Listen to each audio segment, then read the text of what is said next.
I was going to define the Democrats early and do everything to support our candidates after they got out of the primary. And I was going to build our digital operation. So here's what we did. We defined the Democrats. Guess what?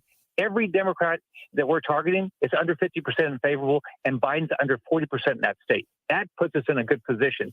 But also, tell people who the living daylights these Republicans are that nobody knew who they are. Or like Dr. Oz went through a tough primary.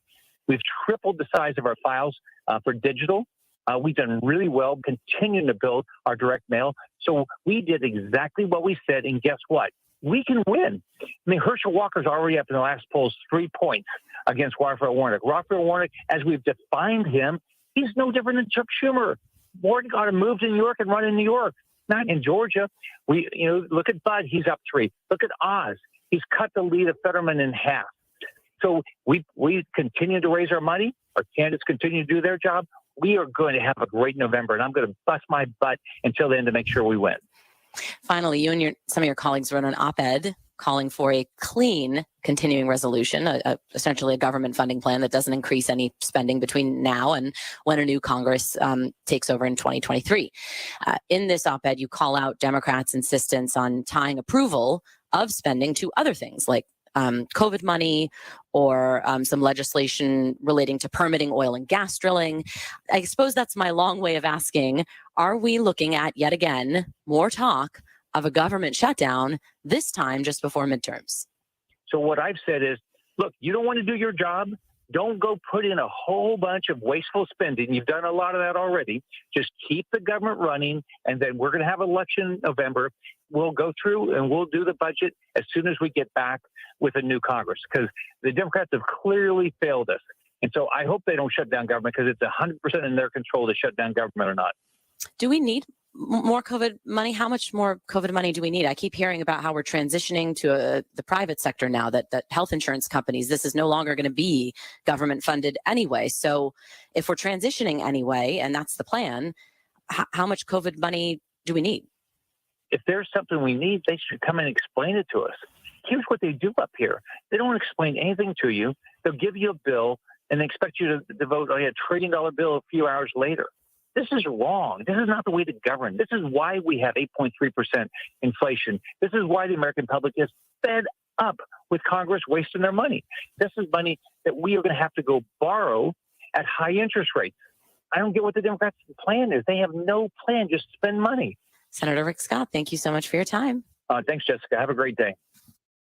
This is News Talk STL at 1019, 94.1 and NewstalkSTL.com.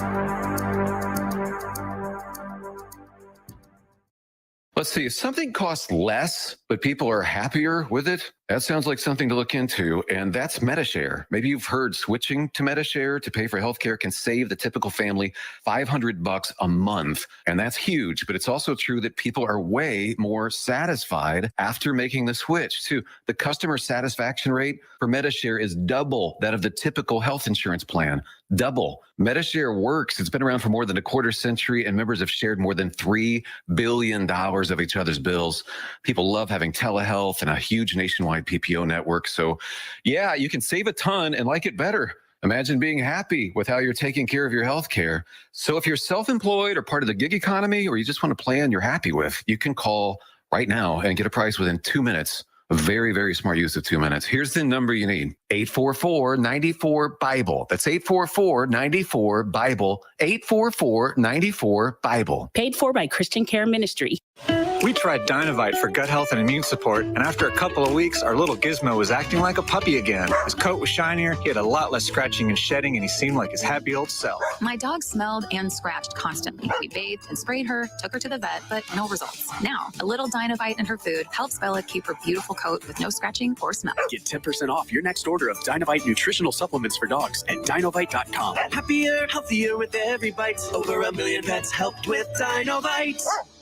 Okay, everyone gather around. I have some exciting. Running her shoe factory, Kendra talks the talk and walks the walk. We're switching to green energy. She needs a biotech consultant to erase her carbon footprint. All operations will net zero emissions. Indeed can help her hire great people fast. I need Indeed. Indeed you do. You can schedule and conduct virtual interviews all from your employer dashboard. Visit Indeed.com/credit and get $75 towards your first sponsored job. Terms and conditions apply. Columbo and Katie. Will this week's tone-deaf party at the White House have any impact on November's election? We'll talk about that and other issues weighing on voters Thursday at 2:20 with our old friend Crane Durham. Weekdays at 2 on Newstalk STL. Summer means you're constantly on the go, so let Steph's Pizza make mealtime simple and good. Dine in, pick up, delivery, even DoorDash. Steph's Pizza is known for great pizza, but they also have pasta and more. With 4 locations in St. Peter's on Jungerman, on Elm at 370 in Zumbell, on Winghaven Boulevard right next to MasterCard, and in the Chesterfield Valley on Long Road. Check them out at Steph'sPizza.com and simplify your summer meals. Are you tired of hard chlorinated water drying your skin out, tasting bad, and ruining your fixtures? Jones Air and Water Treatment has a solution to this pollution. Our Hydratech H2O leaves you with great tasting soft water at all fixtures in your home with one unit. Call Jones Air and Water at 636-899-1040 or visit us on the web at joneswater.com. You can be a filter or buy a filter. Jones Air and Water, 636-899-1040 or joneswater.com on the web. Call us now. Do you live in St. Charles County? Then you can get Mid-Rivers News Magazine delivered free to your home just by asking for it. Mid-Rivers News Magazine is the only print source for the political, school, business, and sports news happening in your hometown. Simply visit midriversnewsmagazine.com/subscribe to get a copy delivered to your mailbox. Or pick up a free copy at all area Deerbergs and Schnuck stores. Mid-Rivers News Magazine. Anybody who wants it, gets it. Anybody who gets it, wants it. Subscribe for free today. Welcome home to St. Louis's new choice for conservative talk. I woke up feeling like a great American, and then I find out my president thinks I'm a terrorist. News, analysis, and opinion. What's going on? The Russian army, they've essentially been routed. It's really going to be up to President Zelensky to determine if and when he's ready to sit down and negotiate. You set an example of selfless duty. Busing illegal immigrants. Washington, D.C., declaring a public emergency. 101.9 and 94.1 Newstalk STL. Welcome home. Wonderful I am. I don't understand this. What make people act like that? Stay tuned to hear more history as it unfolds before your ears. It's the audio archives of Fox News Talk. Streaming exclusively on Fox Nation, The Shell Collector. My husband passed away 2 years ago in the line of duty. I haven't seen Paul since Jack died. The Shell Collector is a new Fox Nation original movie that tells the story of lost love. If I hadn't taken a different assignment, I would have been there with him. And new beginnings. Now that you're here, you have to stay forever. What is this, Paul? What would Jack have thought about this? I thought he'd be gone. The Shell Collector, streaming now, exclusively on Fox Nation. Sign up at foxnation.com.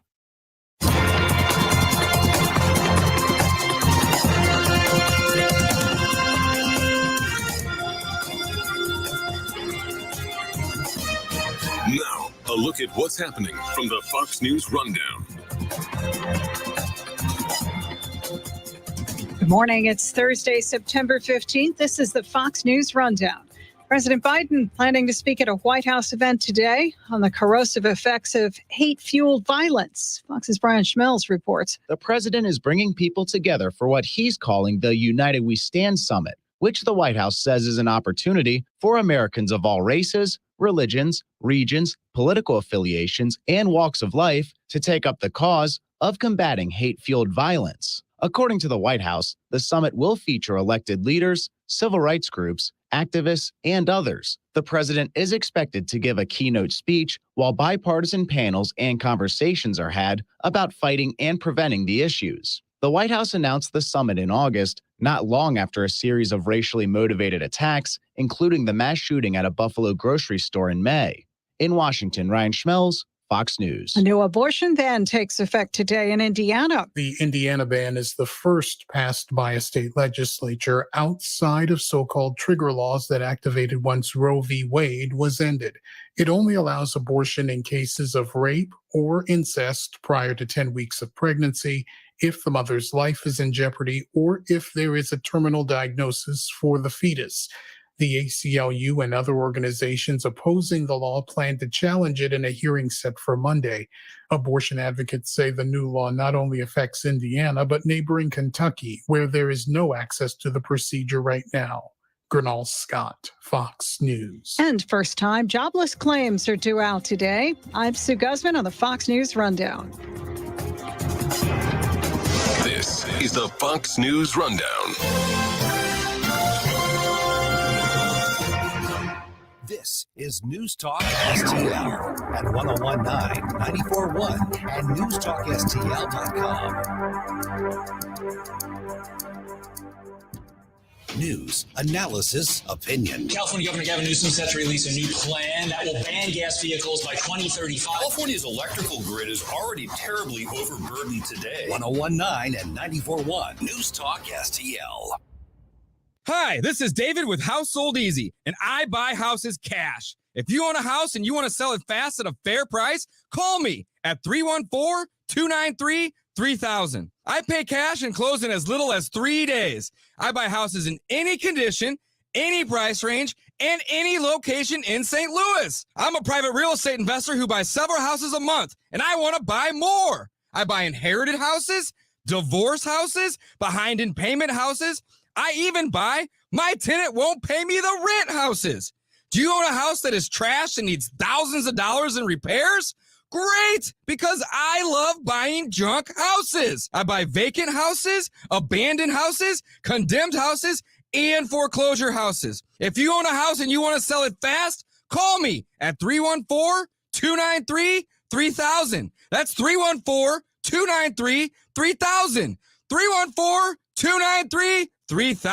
Hey, Columbo here for our family dentist, Dr. Matt Boscia at New Creation Dental Care, a one-stop solution for all your family's dental needs, including braces. Dr. Boscia uses the My Forever Smile Braces system, which straightens teeth many times in less than a year for half the price of traditional braces. Traditional braces or Invisalign can cost $6,000 or more, but Dr. Boscia only charges $29.98 for My Forever Smile, and incentives and insurance can lower the price even more. Plus, New Creation offers in-office financing. Learn more at newcreationdentalcare.com. Are you downright disgusted with the corruption of our Democratic leadership at St. Louis City Hall that's been reported in the news? Hi, this is Mary Teresa McLean, chair of the Republican Party City of St. Louis. If you want to put our city that we all love back on track, you must get involved. If you're ready to be part of the solution, we invite you. Come and meet us. Learn more at stlouisrepublicans.com. Paid for by St. Louis City Republican PAC. Curtis Farber, Treasurer. The news and talk that affects St. Louis. Can the former president have stand to say that the investigators don't even get to look at the documents? She has been on the throne for 70 years. Oh, I think we're in a recession. This is 1019 and 94.1 News Talk STL. Bill O'Reilly here, and I'm warming up. Stand by for the O'Reilly Update Morning Edition. But first, AMAC is the leading conservative advocacy and benefits organization. AMAC gives you access to exclusive benefits, insightful news, and a magazine full of uncensored content. They are pushing back against efforts to defund the police, weaken the borders, and corrupt our youth. But they need your help. Please stand with AMAC at amac.us. That's amac.us. On this Thursday, the latest inflation report is a disaster for working Americans. It is clear the Biden administration is not capable of running the U.S. economy, and most of us in the marketplace are getting hurt. Yet millions of Americans remain loyal to their man, the president, and his party, the Democrats. Why? Lack of awareness could be the reason. Even though the dimmest among us have to know things are far more expensive than even a year ago, they do not understand why, generally speaking. And many Americans are simply too lazy to apply themselves in order to find out why.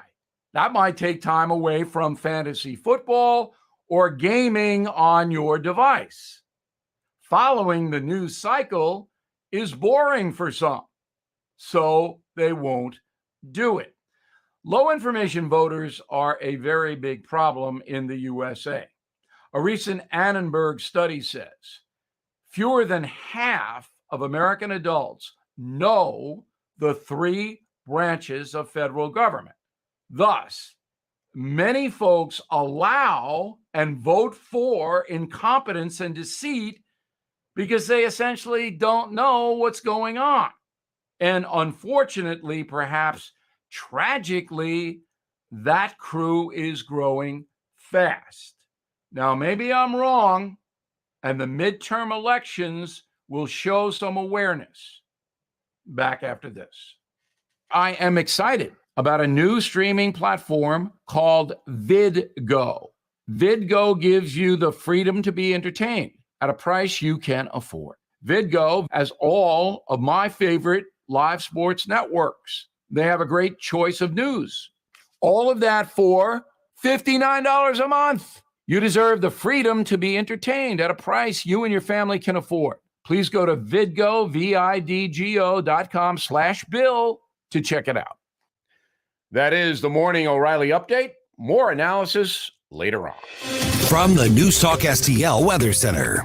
I'm News 4 Chief Meteorologist Steve Templeton with your first alert forecast. A low down to 61 tonight. Still cool to mild start, but it warms quickly. A little warmer afternoon with a high of 87 and mostly sunny skies. Low humidity, but the trend is warmer each day we go. So Friday, partly to mostly sunny and a high of 89. We'll have highs near 90 by the weekend. That's the latest first alert forecast. I'm News 4 Chief Meteorologist Steve Templeton.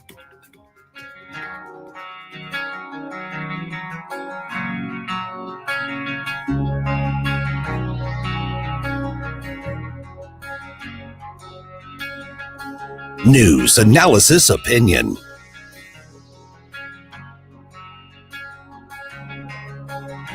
Watch us on our live stream using Rumble, Facebook, and Twitter.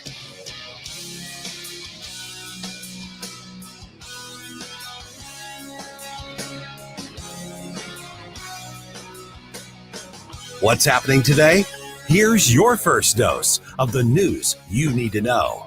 This is Mike Ferguson in the morning on Newstalk STL. So much happening around the area, and Red State Susie Moore going to be with us all morning long once again. Hey, good morning. I'm Mike Ferguson. You know, as always, I mean this when I say thank you for making Newstalk STL part of your day. Interesting kind of, I know it's kind of in the weeds a little bit, but when you look at how we vote, you're looking at what's happening in different states around the country, in the city of St. Louis as well. They're changing how we vote, going to instant runoff voting, or you can call it ranked choice voting. And it really does change the dynamics of the election. And in some cases, it means when actually the election day happens. And it means that on the actual election day in a lot of areas, well, there's only one party to choose from. But supporters say that this is supposed to be about including more choices. We had a good conversation with Frank Mealy from HeartlandDiaryUSA.com. He had an interesting article in Real Clear Politics on ranked choice voting, because remember, on the Missouri side of the state line, there's a push to get this done at the statewide level. It's probably the only chance the Democrats actually have in order to win statewide races and, frankly, some local races in some areas. So is this a matter of including other voices, or is this a matter of shutting out voices during elections? Here's what Frank had to say about it. In case you didn't know this, there was an election in St. Louis City yesterday. There was? Now, of course, if you're listening to this show, you knew that because we told you. But it's a very silly election. It's for the Board of Aldermen president. That in itself is not necessarily silly. But what's silly is the results don't actually matter because the two people who are on the ballot now face off again in November. Because remember, related to all of this is that St. Louis now has the ranked choice voting. Yes. So there's no political party listed, and whoever the top two are move on to the next election. And there was a referendum attempt in Missouri to get that on the ballot by the same people who brought us some other really bad ideas and then marketed it very slickly as well. So they failed. They didn't get enough signatures on that. But the reason they didn't, it sounds like the signature company that normally gets contracted out for this sort of thing They just didn't get the job done. So at some point, they're going to push for this again, and they're going to try to get ranked choice voting for governor, state treasurer, attorney general, secretary of state, state representative. Yeah. And you say, well, what's the big deal? Don't we want the most popular candidate to win? Well, you've got one office. You cast one vote for your candidate, and somebody wants to change how that's done. All right, let's talk about the pros, if there are any. Let's talk about the cons, if there are any. And I'm joined now by Frank Mealy. He is with Heartland Diary USA, which is a commentary website. And Frank, appreciate you being on the show.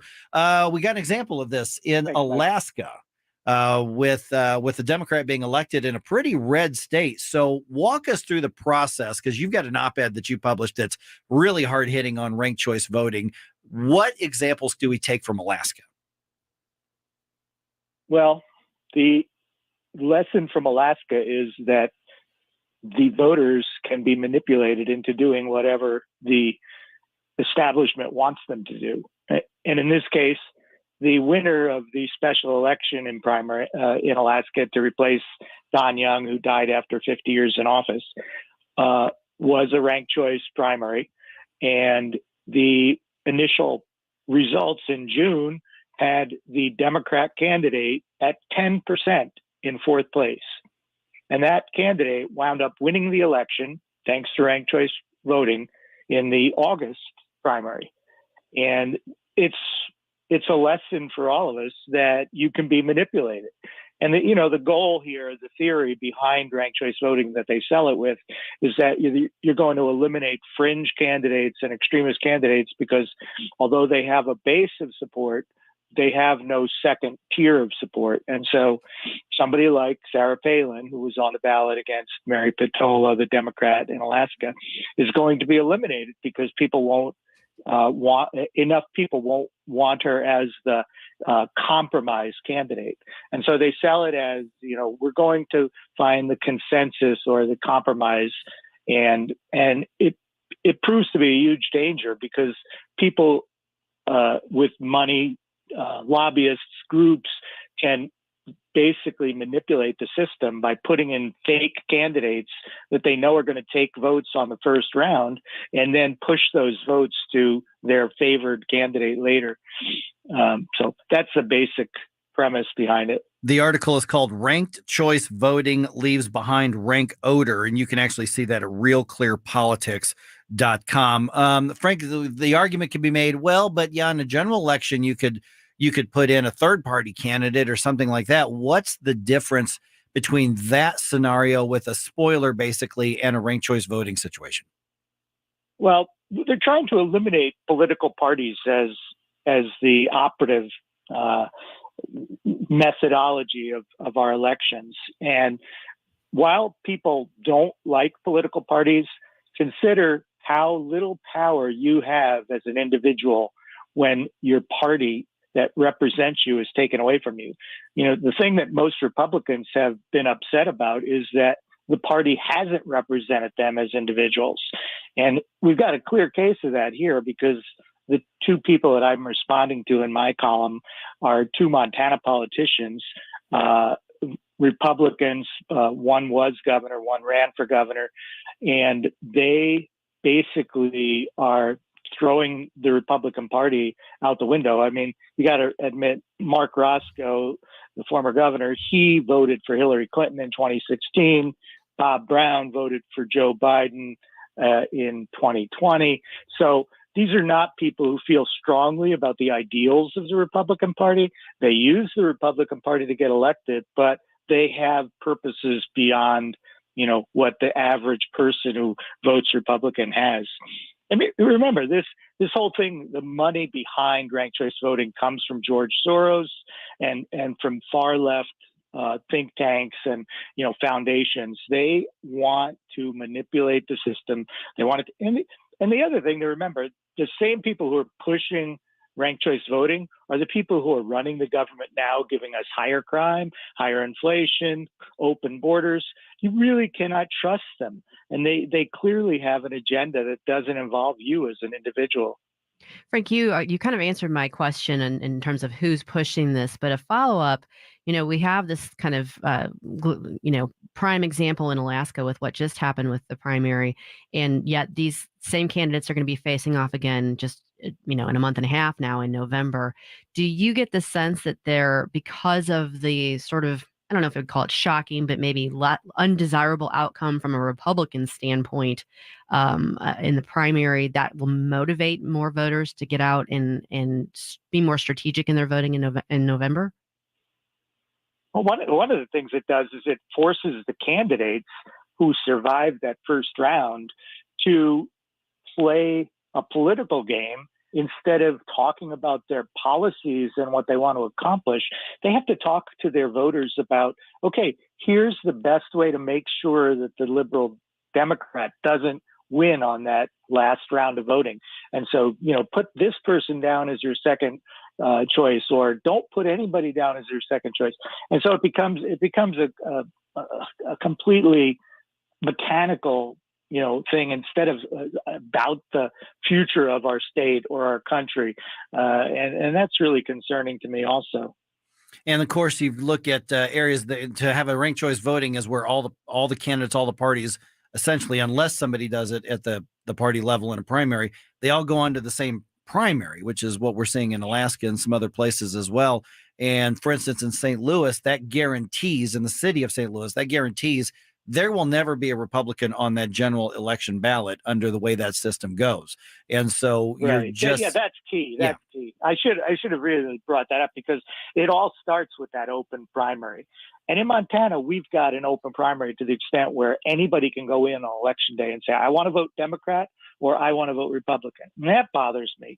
But at least in that case, it's, you're voting for candidates in that party to represent you later.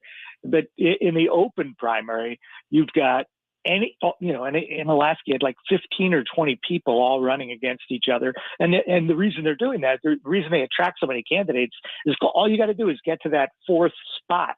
And so you're probably going to make it onto the fourth spot with maybe 2 or 3%. And so people are like all, jacked up getting in there but in California, if you're in Los Angeles or San Francisco or one of those areas, your final 4 candidates are in California, just the final 2 are going to be Democrats. And it's just not fair to the people who, have other points of view. Your party should represent you. You should be able to pick who you want on the ballot for your party. And this is taking that right away from you. Frank, I think if I recall correctly, even Santa Claus was on the ballot in Alaska. Do we know what party affiliation he was claiming? I think he was independent. Okay. All right. I mean, there really was a candidate named Santa Claus in the race. Wow. Yeah. I'm not making that up. Pretty close. He came pretty close. Oh, my goodness. All right. So the article, and you want to check it out, it's at realclearpolitics.com. It's called Ranked Choice Voting Leaves Behind Rank Odor, written by our guest, Frank Mealy. And then they can also find you at heartlanddiaryusa.com as well. Frank, appreciate you being on the program. Thanks, Mike. We've got that News Talk STL news roundup coming your way in just about 4 minutes right here on 101.9 and 94.1 News Talk STL. Watch us on our live stream using Rumble, Facebook, and Twitter. For podcast articles and more, find us on NewstalkSTL.com.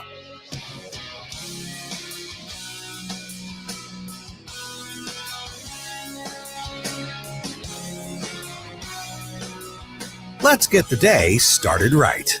This is Mike Ferguson in the morning on News Talk STL.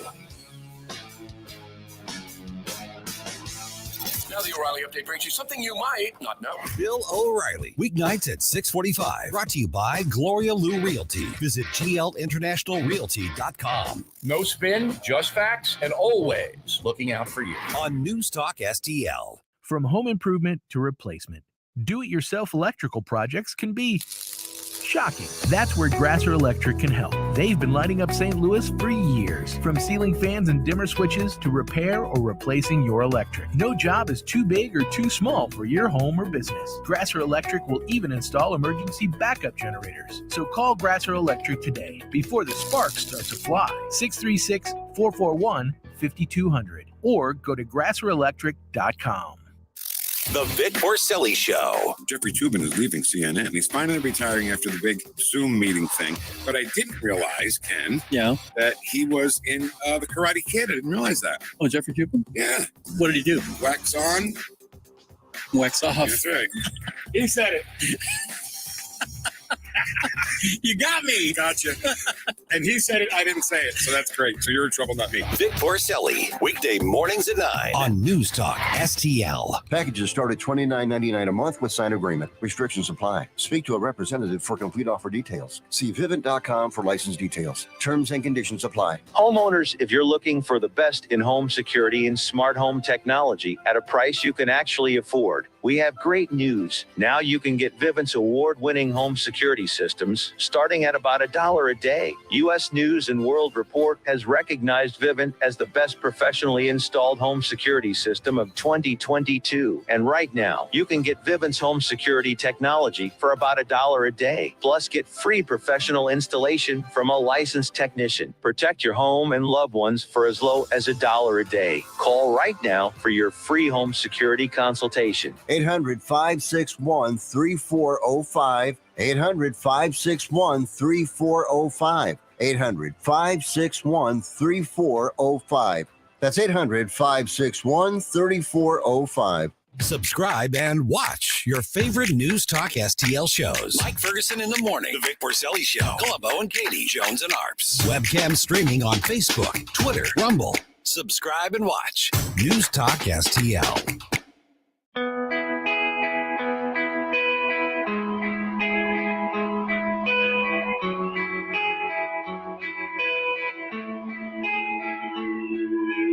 Talk lines are open now at 314-912-1019.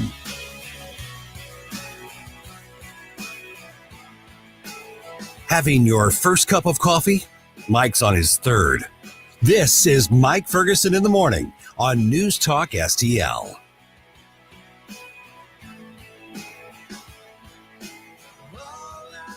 Yeah, we kind of saw this one coming. We've actually been predicting it for a couple days, but we've got some protest activity that could be bubbling to something else. I'll tell you about that in just a second. I'm Mike Ferguson. Good morning. It is 5:49 right now. Got Ken Williams here in the studio. Susie Moore going to be in for Gabe Pfeiffer again today. Three things on kind of on the radar today. One, Ron DeSantis ups the game when it comes to sending illegal immigrants to liberal communities. Oh, man, did he up the game on this one. I mean, he's sending him right into the heart of the limousine liberals. We'll tell you about that a little bit later on. Also, as I think everybody else expected, protesters are now starting their activities against St. Louis police over two police-involved shootings. So the question is, what happens next? More protests today that are scheduled and in through the weekend. And the arguments they're making, the narratives they're making, we've seen them before. Do they make any sense? I'm really curious what people are going to think about that. Yeah, I saw some of the video this morning, and it's like, okay, she said, what are we going to do to keep our babies from dying? Right. Well, okay. Yeah. One thing would start in the home. I would start in the home. Oh, yeah. Yeah, without a doubt there. Actually got some sound bites from that report that you just referenced right there as well. We'll get to that pretty quick here. Also, Yadier Molina, Adam Wainwright set an all-time record that I don't think is ever going to be broken, ever. Yeah. Yeah, 325 starts as a battery. A little bit later on today, I've actually got some of Adam Wainwright's comments. Pretty special. Special. I saw the listing of the all the other combos that they beat. Mm-hmm. There's nobody even close after the last one. Yep. There's no. I mean, it's not even like within this, like 200 away. Oh, yeah. And the way the game has changed over the last 20 years, I don't think that record is ever going to be broken. Yeah, ever. So we'll get to that a little bit as well. Okay, here's the tone being built in St. Louis right now. I'm talking about these protests, talking about the conflicts over the police-involved shootings. This is from our news partners at KMOV. Calls for accountability. What do we want? Justice! What do we want? Now! Echoing through downtown St. Louis from sunup to sundown in front of St. Louis Metropolitan Police Headquarters Wednesday. At the center of their outrage, Stop killing our babies. Okay, so that's what we're going to hear. We're going to start this at 6:05, Ken, in more depth. 314-912-1019. But that's what North City is going to sound like today, because the protests are heading up to that gas station where that 16-year-old got into the conflict and ran from the police and then grabbed the gun and got shot. Right. Yeah. So, yeah, 6:05. This is one of those things where you have to take a side, basically. Now, I'm going to say, let's get all the facts first on this, but the protesters and the activists, they're not waiting for facts to take a side. The mayor is getting closer and closer to just throwing police under the bus on this. And we don't know whether what happened followed the right protocol or not. We just don't know yet. But that's not stopping people from, starting to bubble up the emotions and tensions. And there's no one out there, no leader trying to settle this down at all. Not that I can see. I'm talking about media or officials. Yep. Nothing. Not that I can see. Yep, exactly. So 6:05. I'm really curious what people are going to have to say about that. Missouri state lawmakers back at the Capitol in Jefferson City. They've gone there under the premise of we're going to cut taxes in the state of Missouri. I was speaking with one of the state lawmakers last night who says could be weeks. There's no deal. As we worried, the point person that Governor Parson asked to carry the legislation isn't interested in cutting taxes at all. Lincoln Huff out of Springfield. Senator Lincoln Huff. He is a liberal Republican, and he's not interested in this. So the more conservative lawmakers are saying, yeah, let's just go ahead and do it. Let's cut all these taxes. We can negotiate over the agriculture subsidies and things like that. But it's not something that's going to happen right away. I've actually been told this could be a 2-week session or more, which is not common. Usually for something like this, they'll come in, there's a plan, everybody agrees, let's go ahead and get it done per the process and go home. But I was told that there's nothing that's a deal in place, and the person who's been asked to carry this legislation is against the legislation. Yeah, there's some people in Jefferson City that don't want to see us save any money. Nope. They don't want to see us pay less. That's Yeah. basically the gist of it. The best thing that can happen to liberal Democrats in the Missouri legislature is some of the quote unquote, moderate Republicans. That's the best thing that can happen for them. Those are just like Lincoln Huff is basically a Democrat who can't get elected as a Democrat in Southwest Missouri. Yeah. That's what you've got right there. So we'll have updates on that as well throughout the day. Very, very frustrating. This should be a no-brainer for the state of Missouri. They've got so much money in the state coffers. And of course, the Democrats are saying, well, we can't just give that money away. We have government programs. It's not your freaking money, people. We have an accountant in our household that does our books every year. And every single year, it's always Missouri that we owe money to. Yeah. And so us to get a little relief on that would really help. Just sending that message out there. Yeah, we got a big tax bill from the IRS, but we had a pretty good one from the state of Missouri as well. But I got in the mail from the state. Turns out I got a little bit of a refund. It showed up in the mail yesterday. Oh, good. Oh yeah, I'm gonna be very, very proud and go contribute that $4.88 to the local economy somewhere. Good Lord. Okay, so here President Biden issued a statement early this morning. Announcing a possible deal to avoid a crippling railroad worker strike. Fox News' Jill Nato has the details from literally just a little bit ago. President Biden says a tentative agreement's been reached between rail unions and the rail lines. He said rail workers will get better pay, improved conditions, and peace of mind around their health care costs. The unions have been complaining workers had grueling schedules and no sick time. The president also said the deal is a win for rail companies because they'll be able to retain more workers. Without a deal, railways across the U.S. could shut down, and that may cost the country as much as $2 billion a day. In Washington, Jill Nato, Fox News. Okay, so the Amtrak out of St. Louis generally is not affected if there is that strike. The Lincoln or the River Runner up to Chicago would not be affected, but some of the long trips right now have been canceled temporarily. Huh. Yeah. You know, when Jill Nato talks and I hear her name, I think she should be called Jill Tornado. Really? What is that? Just because it's like contrasting to her delivery. Ah, okay. The parents should have been a little more creative and called her just Tori Nato. Tori Nato. There you go. Yeah. All right. St. Louis Food Bank is asking for help right now. Because of the economy hitting people so hard, inflation hitting people so hard, they've got more people in need of food. And so they're asking people for food drives around the area, in your workplace or your church or a neighborhood or things like that. So I've got a few more details a little bit later on, but it's just one of the real life effects of a lousy economy on people. And I just want to say the food bank, St. Louis Area Food Bank, is a great organization. Everything goes to the people. Yep. I've worked in a couple of different things packing for them, and they're great. If you get a chance, please volunteer. And phenomenally efficient. Oh my God, what they do. Yeah, in fact, it's ran the actual floor where you work is run by veterans. Yep. Oh yeah, and they're sweet, but they're very to the point. Very efficient, very efficient. All right, Cardinals win 4-1 last night. Yadier Molina, Adam Wainwright start as the battery for the 325th time. That is an all-time record. St. Louis Cardinals have an 8-game lead because they beat the Brewers last night. Play the Brewers again tonight. Something special about this team. We're actually not a sports station, obviously, but we're going to talk about that a little bit later on. Yeah. This may be the one thing St. Louis can unite about right now. All right, we're starting off with the protest against police in St. Louis at 6:05 here on 101.9 94.1 News Talk STL.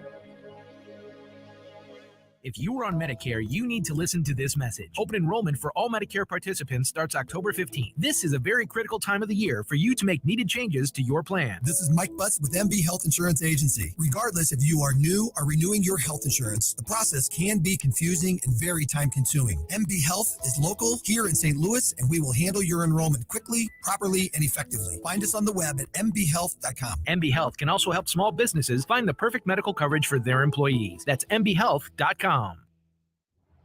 If you believe Brandon and the supply chain issues are still in crisis, or even if you don't, hurry into Southern Armory, your Second Amendment headquarters, for the best selection of firearms, suppressors, holsters, ammunition, pepper spray, and knives. Browse through our constantly changing inventory, order something special, or have us repair or modify that firearm that you've been putting off. Try our firearms training simulator. See the demo video on our website. Come into Southern Armory, 9901 Watson Road, 1 mile east of 270 and 44, at southernarmory.com. That's southernarmory.com.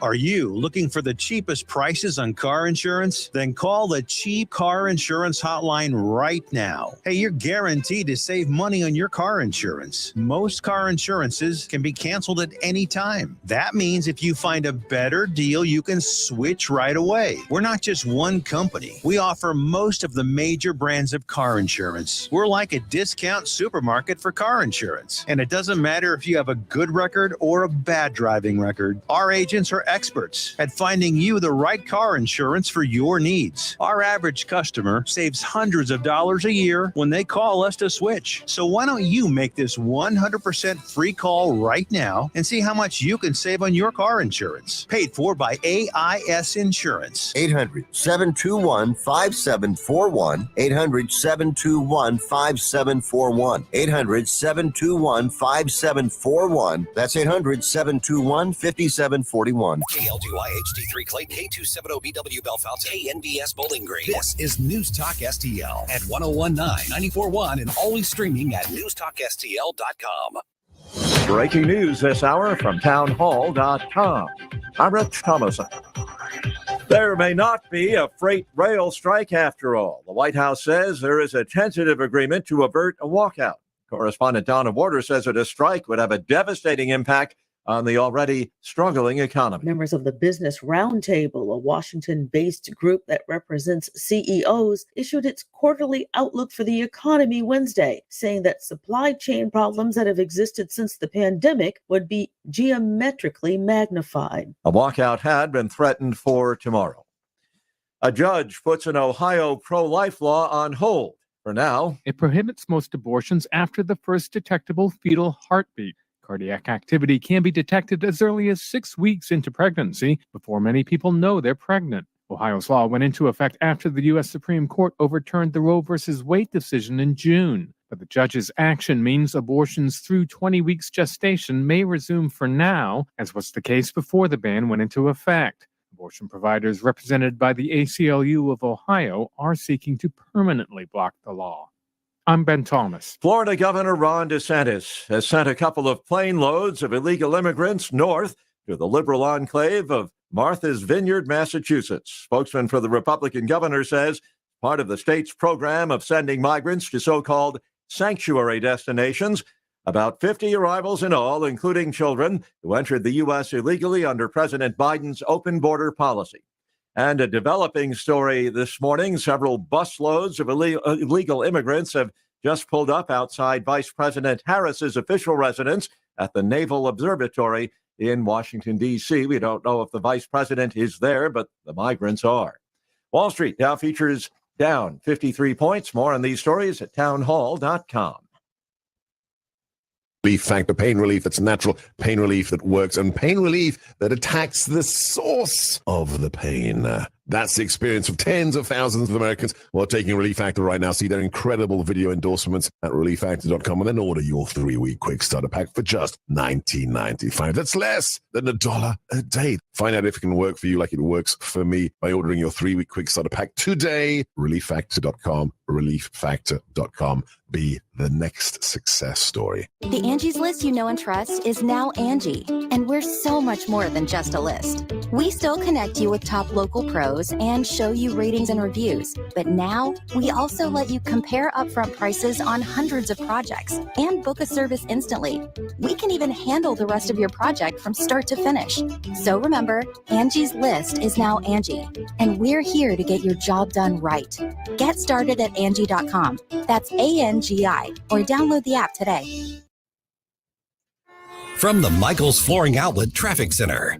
We're off to a good start this morning. We had some overnight construction work on 70 between Salisbury and I-44, but that's been picked up. We're not seeing the delays we had the last couple mornings. Everything looks good. Head for the Bridge Complex downtown. No major incidents or accidents right now. This report sponsored by Lowe's, and I'm Joe Sonderman from the NewstalkSTL Traffic Center. Don't miss the Energy Savings event at Lowe's. Save energy and save money on select major appliances, including Whirlpool. Selection varies by location. Exclusions apply. Visit Lowe's.com for details. Valid through 9/28. From the NewstalkSTL Weather Center. Another pleasant morning out there under fair skies. A little bit warmer. Temperatures in the low to mid 60s in St. Louis, mid to upper 50s in the outlying areas, and a little bit more humid as well. The high today should match yesterday's high of 86 with some cloud cover rolling in. Lows tonight in the mid 60s. High tomorrow 88. Will be in the 90s over the weekend. Our next chance for rain may be on Monday. I'm KMOV First Alert meteorologist Kent Earhart. This hour of News Talk STL brought to you by The Dental Link. Call Dr. Alan Link today, 314-794-6464 to schedule your free consultation. Offices in Baldwin and Melville, 314-794-6464. Blue Oyster Cult, live in concert. One of the most iconic bands in classic rock. Blue Oyster Cult, with special guests Mark Farner's American Band and Head East. This Friday, 7 p.m., the Family Arena. Tickets on sale now at the Carroll House box office at the Family Arena or at Ticketmaster. Get ready, because here they come. 1, 2, 3, 4. It's Beatlemania all over again with the Fab Four, the ultimate tribute to the Beatles. Entertainment Tonight says seeing the Fab Four is just like seeing the Beatles. The Fab Four takes you through the 60s with the music that changed our lives. It's a show you won't want to miss. Saturday, October 1st at the Family Arena. Tickets on sale now at the Carroll House box office located at the Family Arena or at Ticketmaster. Decision 22 News. Inflation, gas prices. Decision 22 Analysis. The things the American people want to hear about. Decision 22 Opinion. Same old tired talking points. In St. Louis, Decision 2022 happens right here. News Talk STL. Mike Ferguson. Just because you're offended, it doesn't mean you're right. Gabe Pfeiffer. I love Jesus. It was my superhero. Get up! Get up! Can't you hear the alarm? Twitter is like being able to read every toilet wall in the world. Mike Ferguson in the morning on News Talk STL. Get up! Get up! This is your cousin Rob.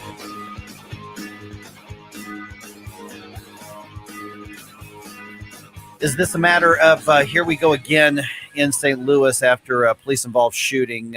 Maybe. I think that there are some activists trying to stoke that. We'll get to that here in about 60 seconds.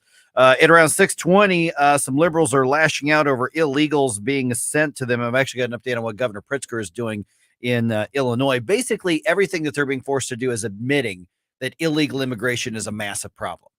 They're tacitly admitting it while still complaining about Republican governors who are dealing with a problem on such a much more massive scale than J.B. Pritzker and Lori Lightfoot will ever have to deal with, ever. Hypocrisy, you say? Yes. Okay. And JB wants to be president. That word keeps coming up. Yeah. Susie, hypocrisy.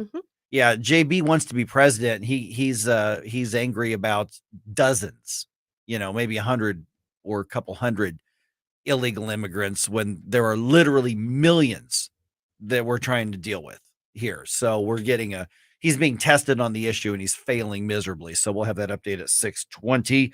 Let's see here, 6:35. West Point, the most decorated military school in the United States. There's a recommendation they undergo some changes and get rid of Confederate names and references and parts of the history there. Good idea or bad idea? That's always an interesting conversation as well. All right. In St. Louis, I guess it was late Sunday night, early Monday morning, was the shooting of a 16-year-old who was, running from police, dropped a gun, went back, grabbed the gun. Something happened. Police shot him. We don't exactly know what happened in those split seconds at this point, but activists and protesters are already on the move. Now, keep in mind, we don't have all the facts yet. We have the basic facts. At the Shell station in North City, there was a group of young people, mostly teenagers. There may have been some early 20s, but generally teenagers.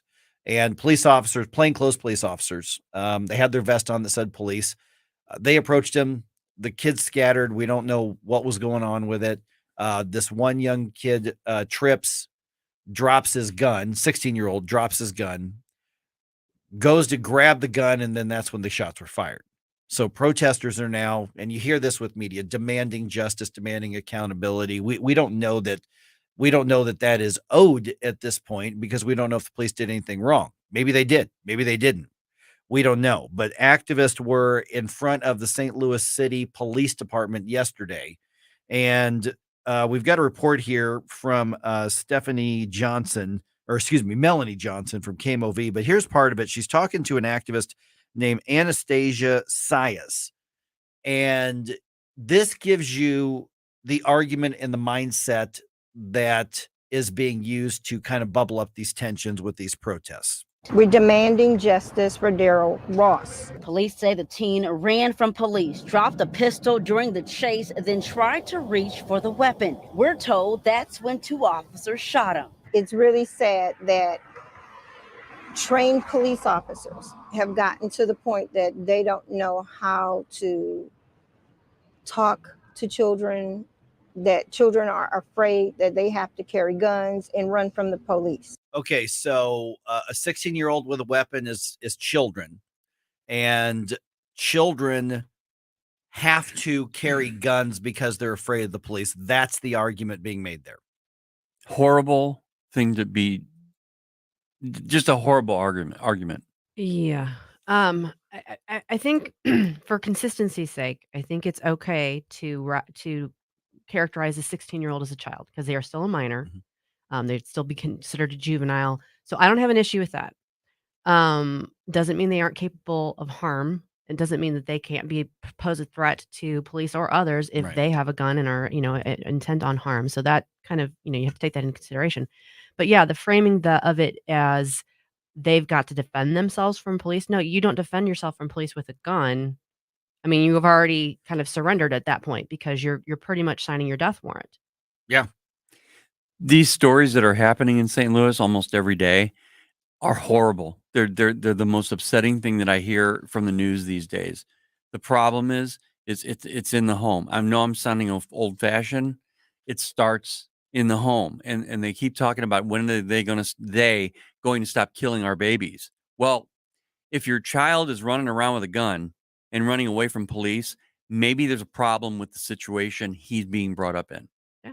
I mean, it's fair to ask the question. 314-912-1019. Here's the plan is that today and tomorrow, the activists are going to go to that Shell station and protest outside that Shell station.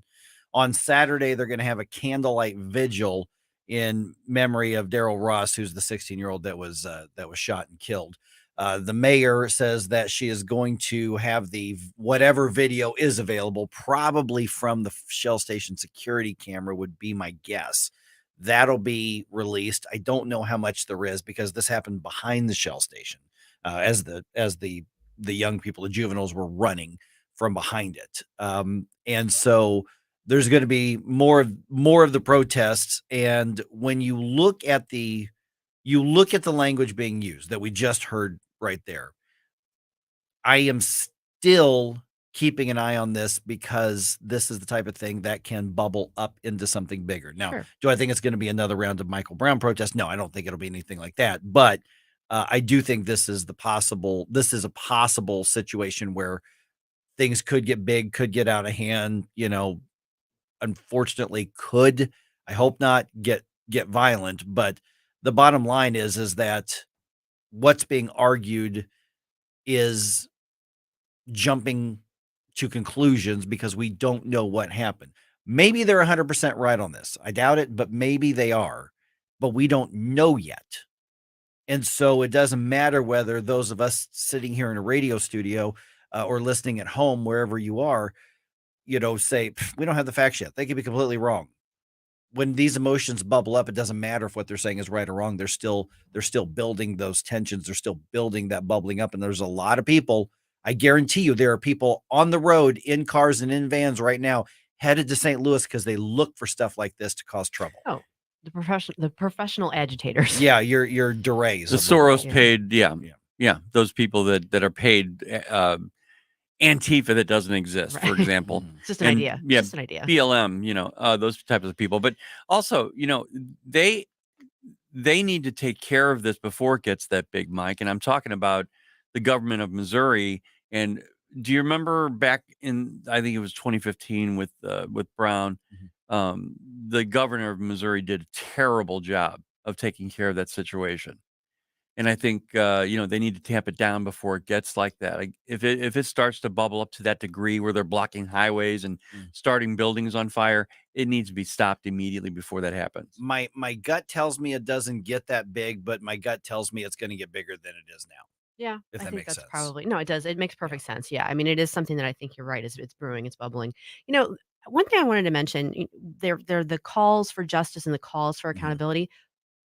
I don't have any issue with calling for Sure. justice and accountability. It's how you define that. Right. And if you're trying to predefine that without knowing all the facts, that's when you run into trouble. But yeah, I don't know. I guess we'll have to see how it all unfolds. I mean, we're here. It's real easy for us to say, I'm going to wait for the facts until I come to conclusions. If you live in that part of North City, you're on edge because you don't know what's about to happen in your neighborhood. And it doesn't matter what the facts are, because if things turn ugly up there, it doesn't matter who's right and who's wrong. It's just ugly up there. But this is what we've got, is another round here. And so far as like government officials, getting out there to preventatively, proactively tamp it down, it sounds to me like St. Louis City officials are willing to allow it to go and maybe even put some fuel on the fire, because Mayor Tashara Jones's statements so far have not been inflammatory, but they have certainly been suspicious and critical of the police without us having the facts yet. Well, I've heard parents say that, what do we do with our kids that are that age? They can't go to work. There's unemployment rates that are high in the certain areas, and we don't have any programs for them to go to. That's when you go to your elected officials. That's the people you elect into office to create those programs, to create the job opportunities for them. Yeah, I mean, there are a lot of, if there's aren't any job opportunities, because the jobs left because nobody would work. Right. I mean, there are job openings everywhere. Yeah. Or because the crime rates are so high, businesses don't want to Businesses are locate just there. leaving. Right. Exactly. It's a vicious cycle. All right, just ahead here, liberals angry about Ron DeSantis's contribution of illegal immigrants to limousine liberals' front porches. I'll tell you about that just ahead. Then after that, removing Confederate history from West Point and other places. Is that the right move or not? We'll talk about it all this hour on 119-94.1 News Talk STL. Before you blow us all. Watch us on our live stream using Rumble, Facebook, and Twitter. Can't you hear the alarm? Get up, this is your cousin. Get up, what are you waiting for? Get up, get up. Get up, St. Louis. It's Mike Ferguson in the morning. Made in St. Louis for St. Louis. It's News Talk STL. Information. From the Michaels Flooring Outlet Traffic Center. I had a report of some metal debris in the roadway westbound on 70 past Mid Rivers. They picked up what they could, but I'm still hearing there may be some out there, so just use a little caution. 270 eastbound to Washington Elizabeth. Right lane is down for construction work already this morning. The westbound side's okay. Bridge complex downtown is okay. We don't have any road work on 70 in the 7044 corridor, so nothing to slow you down there. This report sponsored by Lowe's, and I'm Joe Sonderman from the News Talk STL Traffic Center. Don't miss the energy savings event at Lowe's. Save energy and save money on select major appliances, including Whirlpool. Selection varies by location. Exclusions apply. Visit Lowe's.com for details. Valid through 9/28. Colombo here for Agers Heating and Air Conditioning. Putting an Agers system in our new home was our number one priority because Agers' number one priority is doing right by the customer. St. Louis weather is unpredictable, but no matter what's happening outside, having a new HVAC system from Agers will ensure your family is safe and comfortable inside.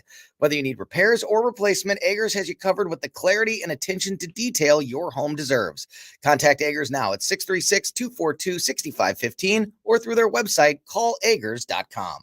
Vision Marketing and Promo is your one-stop image shop. Signs, banners, embroidery, print services, apparel, promotional products, and more. Just 2 blocks from 370 and Elm Street, Vision Marketing and Promo is fast and convenient, and our experts can help guide you through. Vision even offers customized graphic design to bring your ideas to life. Call today at 636-400-1500 or come see us at 3734 Elm Street in St. Charles. Vision Marketing and Promotions. Success starts with vision. Do you own an annuity, either fixed rate, indexed, or variable? Are you paying high fees and getting low returns? If so, Annuity General would like you to have this free book to learn the pitfalls and mistakes of buying an annuity.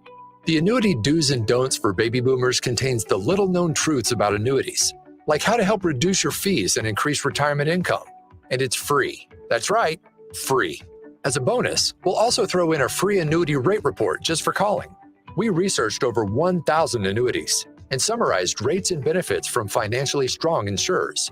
You get Annuity Do's and Don'ts for Baby Boomers and the Annuity Rate Report, both absolutely free for calling Annuity General today. Hurry, supplies are limited. Call now. 800-649-8619. 800-649-8619. 800-649-8619. That's 800-649-8619. Now, the Onder Prescription with Dr. Bob Onder. In 2014, Missouri passed a major tax cut bill, Senate Bill 509. This law would bring down Missouri's personal income tax rate from 5.6 to 4.8% over the years as long as certain revenue targets are met. Because Missouri has enormous budget surpluses of money taken from you, the taxpayer, by the state or federal government, Governor Mike Parson has called the legislature into special session to cut your taxes immediately to 4.8%. I support Governor Parson on this. Unfortunately, one pro-tax state senator from Springfield today filed a fake income tax bill that would not cut your tax rates now at all. Instead, it would kick in if and only if lots of conditions are met 8 to 10 years from now. There is nothing worse than lying to voters and constituents, pretending to do one thing but really doing the opposite. Time to stop the games. The governor is right and Senator Huff dead wrong on taxes. I'm Dr. Bob, and that's my prescription. Find more Dr. Bob Onder at bobondermo.com. Free speech is alive and well in America. Sometimes it's hard to know what's real and what isn't. Right here. The country is heading in the wrong direction under this president. We're suffering shortages. America's running out of everything. News Talk STL. News, analysis, opinion. This hour of Mike Ferguson in the Morning is brought to you by Stifel. Request a portfolio review from your Stifel financial advisor at stifel.com. That's STIFEL.com. Talk lines are open now at 314-912-1019. Get up. It's Mike Ferguson in the morning. You will respect my authority. This is News Talk STL at 1019, 941, 991 HD3 and newstalkstl.com. Governor Pritzker had to sign an emergency declaration in order to call up the National Guard. 75 National Guardsmen and women brought up to deal with the illegal immigrants that Governor Greg Abbott sent from Texas, basically. Hey, from me to you, governor to governor, here's some illegals that, of course, Governor Pritzker, being a big fan of the open borders, Biden administration policies, and he gets himself some busloads of immigrants showing up in Chicago. Lori Lightfoot doesn't want to deal with it, so they send it to a suburb, as we talked about yesterday, and J.B. Pritzker has now called up the National Guard to help organize shelter, food, and medical care for those who have been sent up. So about 500 people at this point. 500? Wow. Have been sent to Chicago by Greg Abbott since the end of August. Now, you look at New York City and Washington, D.C., and Texas has sent them thousands. Now, that's like a few thousand. Yeah. And so we're looking at, of course, a drop in the bucket compared to the couple million that have come through the southern border. So these governors in Arizona and Texas, and as we're going to find out in a minute, Florida, are just giving these left wingers a little taste of what's actually happening as a result of the policies they support. So that's interesting. When you first said that he was calling up the National Guard, my initial reaction was for what? Like to do what? Now you explained in the story there what they're being called on to do. But doesn't that in and of itself acknowledge that when you have this influx of people, you need some sort of infrastructure, some sort of way to greet them and accommodate them and figure out how to process them? So if he has to call up the National Guard for 500 people, what does he expect Greg Abbott to do? What does he expect Doug Ducey to do? Right. I can't. I have to admit that I'm a little happy about something I saw just now on the Chiron on the TV. It said they sent illegal, are they immigrants, what they call them, to Kamala Harris's home. Yeah, there are 2 busloads outside of her DC residence right now. Yeah, outside of the what's that? The Naval Observatory is where the vice But president. think of the irony there, because Kamala Harris was supposed to be down at the border checking it out and never did. Well, she got close. Well, they got even closer now. They brought it to her. If the mountain, wait, is it? If Muhammad won't go to the mountain, bring the mountain to Muhammad. Something like that. Yeah. So with Pritzker, they're also complaining that his people are calling their offices like, tell us when they're showing up so we can be ready and all this. And Abbott's like, we're not going to answer the phone. We're not returning your calls. We're not replying back. And we can debate whether that's a good or bad policy. But basically, what Abbott is doing is saying, here is what we're getting hit with every single day. We don't know who's showing up at our border every day. We've got no help. The cartels aren't calling him up and saying, hey, governor, we're bringing 40 more over now. We got Coyote Bob over here is on his way. We'll let you know how many people he's got stuffed in the back of whatever trailer or whatever that they're going to throw into the Rio Grande. I'll say it again. I just hope they don't stop. Yeah. No, exactly. Matter of fact, we got Ron DeSantis up in the game here a little bit, taking a page out of Greg Abbott's playbook. Governor DeSantis followed through on his promise to send the illegal immigrants to Democrat-led domains north of his state. DeSantis sent 2 private planes to Martha's Vineyard in Massachusetts yesterday. Fox News' Ashley Strohmeyer has more. Video given to Fox News shows 2 planes full of migrants deplaning at the airport in Martha's Vineyard. DeSantis' office said, yes, Florida can confirm the 2 planes with illegal immigrants that arrived in Martha's Vineyard were part of the state's relocation program to transport illegal immigrants to sanctuary destinations. While some state Democrats slamming the right, saying, quote, some Republicans who call themselves Christians have been plotting for some time to use human lives, men, women, and children as political pawns. It's evil and inhumane. Because Democrats haven't been doing that for years. No. Yeah. When they pull out the, you're supposed to be a Christian, and if you oppose left-wing policies, then you're not a good Christian. When they pull out that card, they are in trouble. Uh-huh. Oh, my. How interesting. Taryn Fensky is the communications director for Governor DeSantis, and she's quoted as saying, states like Massachusetts, New York, and California will better facilitate the care of these individuals who they have invited into our country by incentivizing illegal immigration through their designations as sanctuary cities and support for the Biden administration's open border policies. She added. I've got an analogy. She's right. Okay, let's hear it. The pro-life movement, has been fighting an uphill battle for years and years and years. And one of the counters to that from the pro-choice, pro-abortion movement is, oh, you are only in support of life when it's in the womb, and you don't support pregnant women, and you don't support. You're pro-birth, right? You don't support babies once they're born.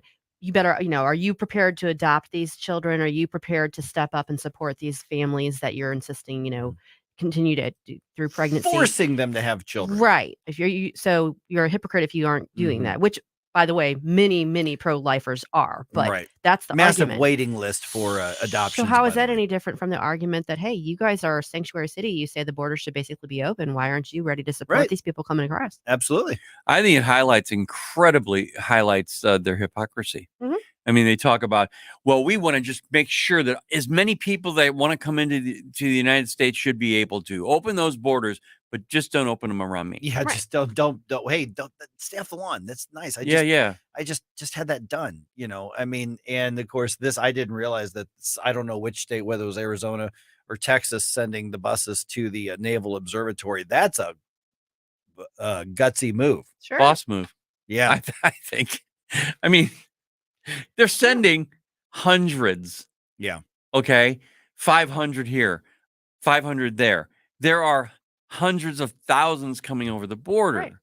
This isn't even close. What they're saying is, this is the message. We're not giving you all of the people that come across. We're saying just this little bit is really bothering you, and we've got 100 times more of that coming over. J.B. Pritzker accuses Greg Abbott of sowing the seeds of chaos. Oh. It's fascinating to me that they want to target the governor of the state who's dealing with the federal failure. Yeah. You're sowing seeds of chaos. You're making this into political stunts. Well, it is kind of a political stunt and a good one. But I think out of desperation. Yeah. Because the federal government is not responding to the governor of Texas. Oh, they caused the problem. They know it. This is pandering to an extremist base. And when real people in their communities and their blue states have to deal with the problem, then they have to explain it away. And they get caught in the middle here because with J.B. Pritzker, he's got a very small number of these illegal immigrants, still wants to maintain the open border green light policy, but is angry because of the massive problem, a relatively speaking small number of illegals are causing with there. And like we heard from the mayor of Burr Ridge yesterday, who had dozens of illegal immigrants just dumped in his community without any notice from J.B. Pritzker, by the way. Oh, okay. Or from Lori Lightfoot, by the way. And he said, we don't know anything about these people. They haven't been vetted. We don't know their health status. We don't know, criminal backgrounds. We don't know anything about them. And there's another point that you just made when that tennis player couldn't come into the United States because he was unvaxxed, yet hundreds of thousands once again can cross the border, and we have no idea of their physical status. Right. That's not a fair comparison, Ken. You don't Corinne think? Jean-Pierre didn't like it when Peter Ducey asked her about it. So. She didn't like it? Oh, I'm No. sorry. Yeah, because she challenged him to name one, and he did. And she's did. like, oh. The bottom line is this. If you're going to set the rules and you're going to insist that everybody play by your rules, then you got to live by them too. Yeah. Corinne Jean-Pierre, she says, but here's what's important. See, whenever she says that, it means everything you said is not. Here's what's important. We've got the border under control. That's important. That's the important part. 314-912-1019 here in about 4 minutes or so. Removing Confederate names and references at West Point. Kind of harkens back, 5 years ago, 6 years ago in Forest Park, the monument. Yeah. I remember when that was the big thing, and there was vandalism and fences set up all around that. I drove by that every single day. So West Point, should this be done? Interesting article. What was that website called, Susie? I think it's Red State. Redstate.com. We'll talk about that in about 4 minutes here on 101.9 and 94.1 News Talk STL. Watch us on our live stream using Rumble, Facebook, and Twitter. For podcast articles and more, find us on NewstalkSTL.com. Get up. It's Mike Ferguson in the morning. Made in St. Louis for St. Louis. It's News Talk STL.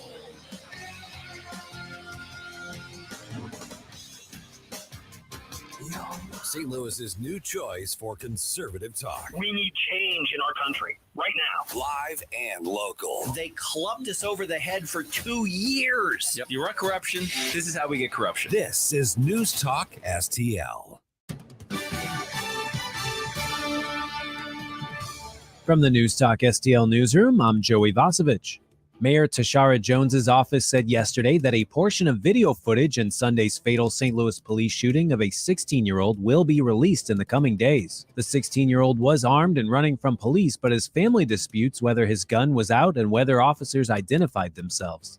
A high-profile murder-for-hire case involving Tim Norman, star of the reality show Welcome to Sweetie Pies, will continue for another day as jurors were unable to come to a verdict last night. Norman is accused of being behind a murder-for-hire scheme to kill his nephew back in 2016.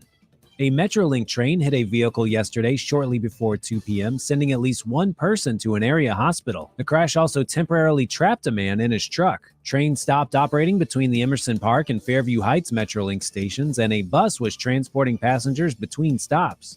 And in sports, the Cardinals beat the Brewers 4-1 at Busch last night, in part thanks to homers from Nolan Arenado and Lars Nootbaar. Next up, the Cardinals welcome the Reds to Busch for a 5-game series. Tonight's game starts at 6:45 p.m. And NASCAR released its 2023 schedule yesterday, and the Enjoy Illinois 300 will be returning to Worldwide Technology Raceway on June 4th. The race and weekend festivities helped generate an estimated $60 million of economic impact for the St. Louis region. For in-depth coverage of these stories and more, go to NewstalkSTL.com. From the Michaels Flooring Outlet Traffic Center. A little busy eastbound 270 of Washington Elizabeth. They've already taken the right lane down for construction work this morning. The westbound side is okay. Westbound 70 past 79, still getting word of some possible metal in the roadway. MoDOT's on the way to run through there and make sure everything's okay. Just use a little caution. I don't see anything on the camera. We are good to go downtown. North 270 still okay, running up towards Manchester. Blanchette Bridge, Boone Bridge, everything else still steady this morning. This report sponsored by Lowe's. I'm Joe Sonderman from the News Talk STL Traffic Center.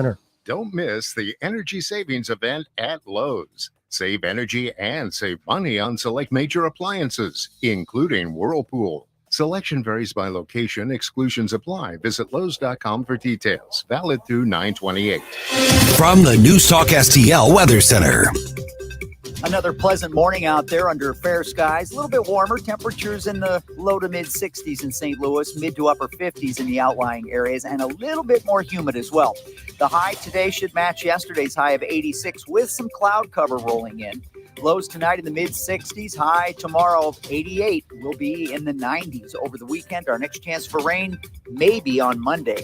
I'm KMOV First Alert meteorologist Kent Earhart. Mike Ferguson here. Retirement should be a time you can relax. No more stress from work. But there's one thing you can't forget about when retiring. That's your money. Do you have enough saved to fund your income for life and keep up with inflation? How will you claim your Social Security benefits? And what about long-term care?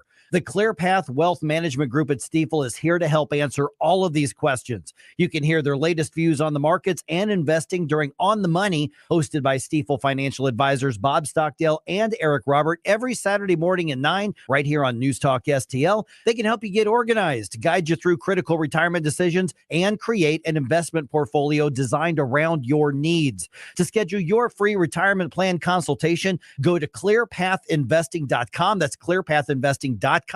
Or call 636-695-2650, 636-695-2650. Stifel Nicholas and Company Incorporated, member SIPC and NYSE. Columbo and Katie. Equality means equality. It means you don't discriminate against anybody. And what are we teaching the next generation? The entire American struggle, it wasn't pretty. It was our history is very ugly. But we have the opportunity to show our younger generation, see how ugly this was? Do you see brother fighting against brother to make things right? Because that's how much we care. Tony Columbo, Katie Fitzpatrick. Weekdays at 2 on Newstalk STL. Since 2007, the state of Missouri and local governments have handed out almost $5 billion in tax subsidies or abatements to private developers. That money could have gone to basic services like schools and public safety. And studies show these subsidies don't produce the promised jobs and growth. If developers want to build a sports stadium or shopping mall, why should they be given our tax dollars to do it? It's time to reform economic development subsidies. The Show Me message has been brought to you by Show Me Institute and Show Me Opportunity. Tim Jones and Chris Arps in the afternoon. It's Thursday, and at 3:45, we'll have Dr. Randy Tobler, and at 4:25, we'll have Jim Carafano from the Heritage Foundation. Tim Jones and Chris Arps. Weekdays at 3:30 on Newstalk STL.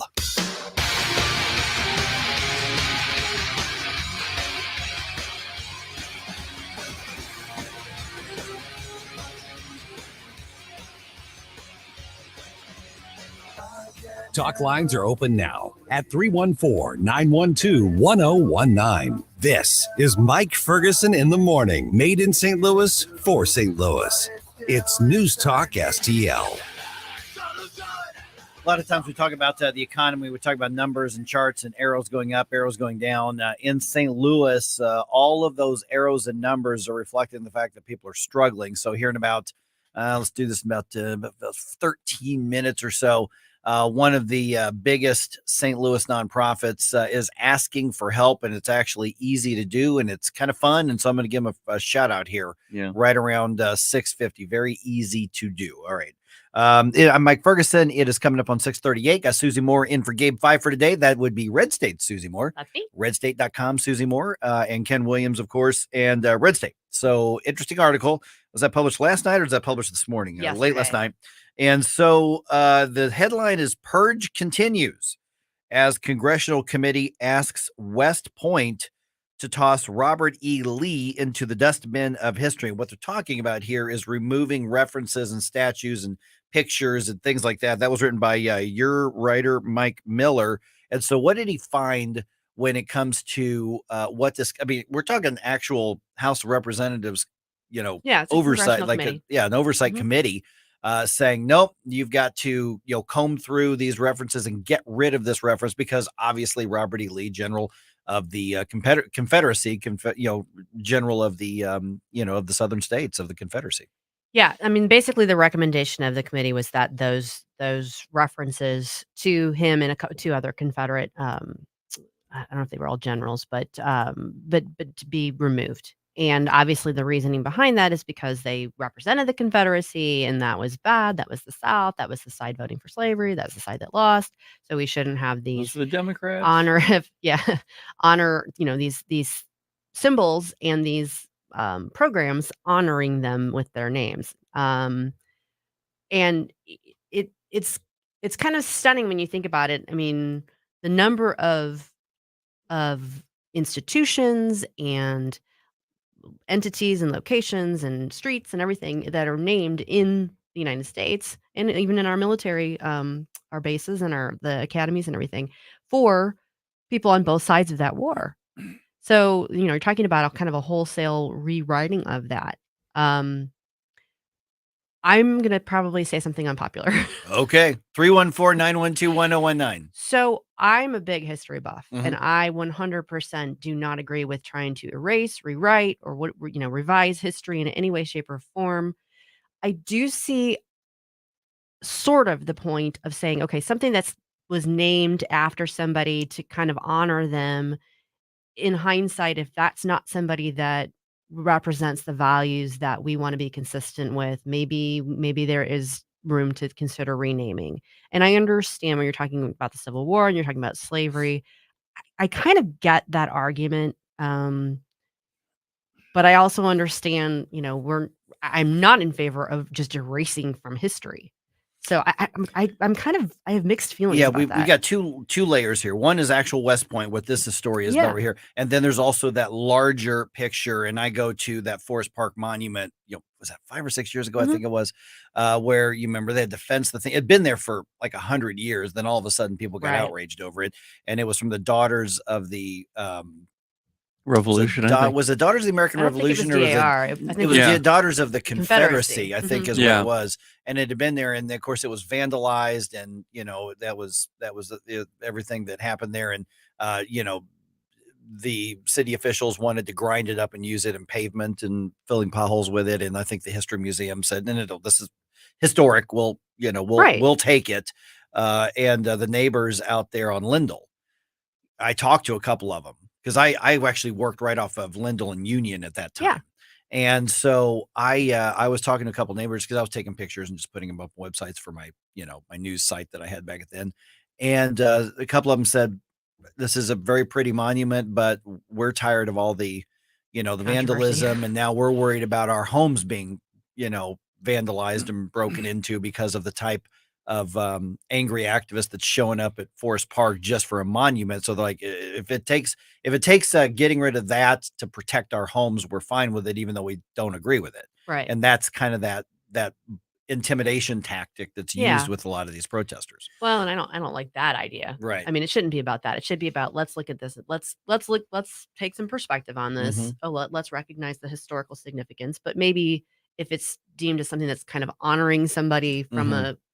I don't know. Now Robert E. Lee was, remember he was actually asked to command the Union Army and then turned it down and said, no, I can't turn my Right. back on Mike because he was from Virginia. And he was actually highly respected at West Point Yes. as a soldier who Right. served the country.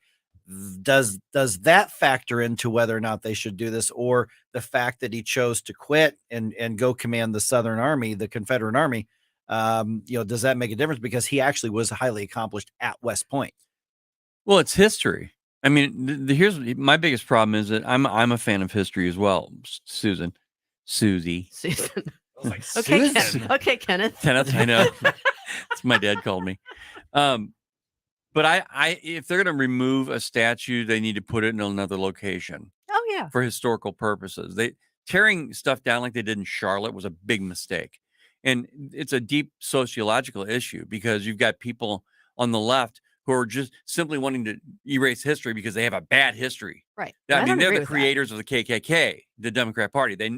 They know this, but they deny it. But then you have other people who want to tear these things down because they don't know.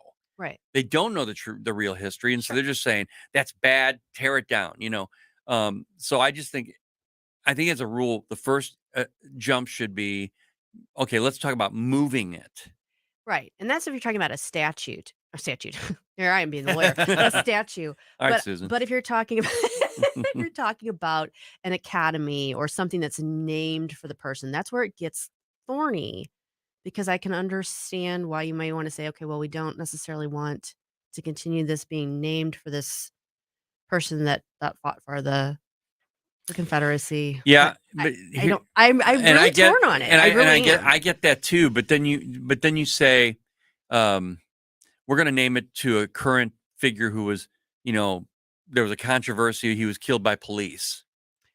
Well, I don't agree with that. Okay, but that's what they want to do. They want to take it from some historical figure and name it by someone who, only some people believe he was a good person. Yeah, and that's not what they're talking about in this case. No, but not in this case. Right. But I'm just saying that's where they go a lot of times. Right. So I don't know. Yeah, I'm torn. I'm sticky. literally Yeah. torn on it. I really am. Yeah. 314-912-1019, because this that massive, statue controversy. It got to where it was big, because that's what you referred to in Charlotte. I believe that's the one where that was a massive statue. Yeah. Huge. And so that's actually been taken down after being vandalized by left-wing activists, ridiculously. And none of those people were ever, held accountable for that criminal activity. Mm.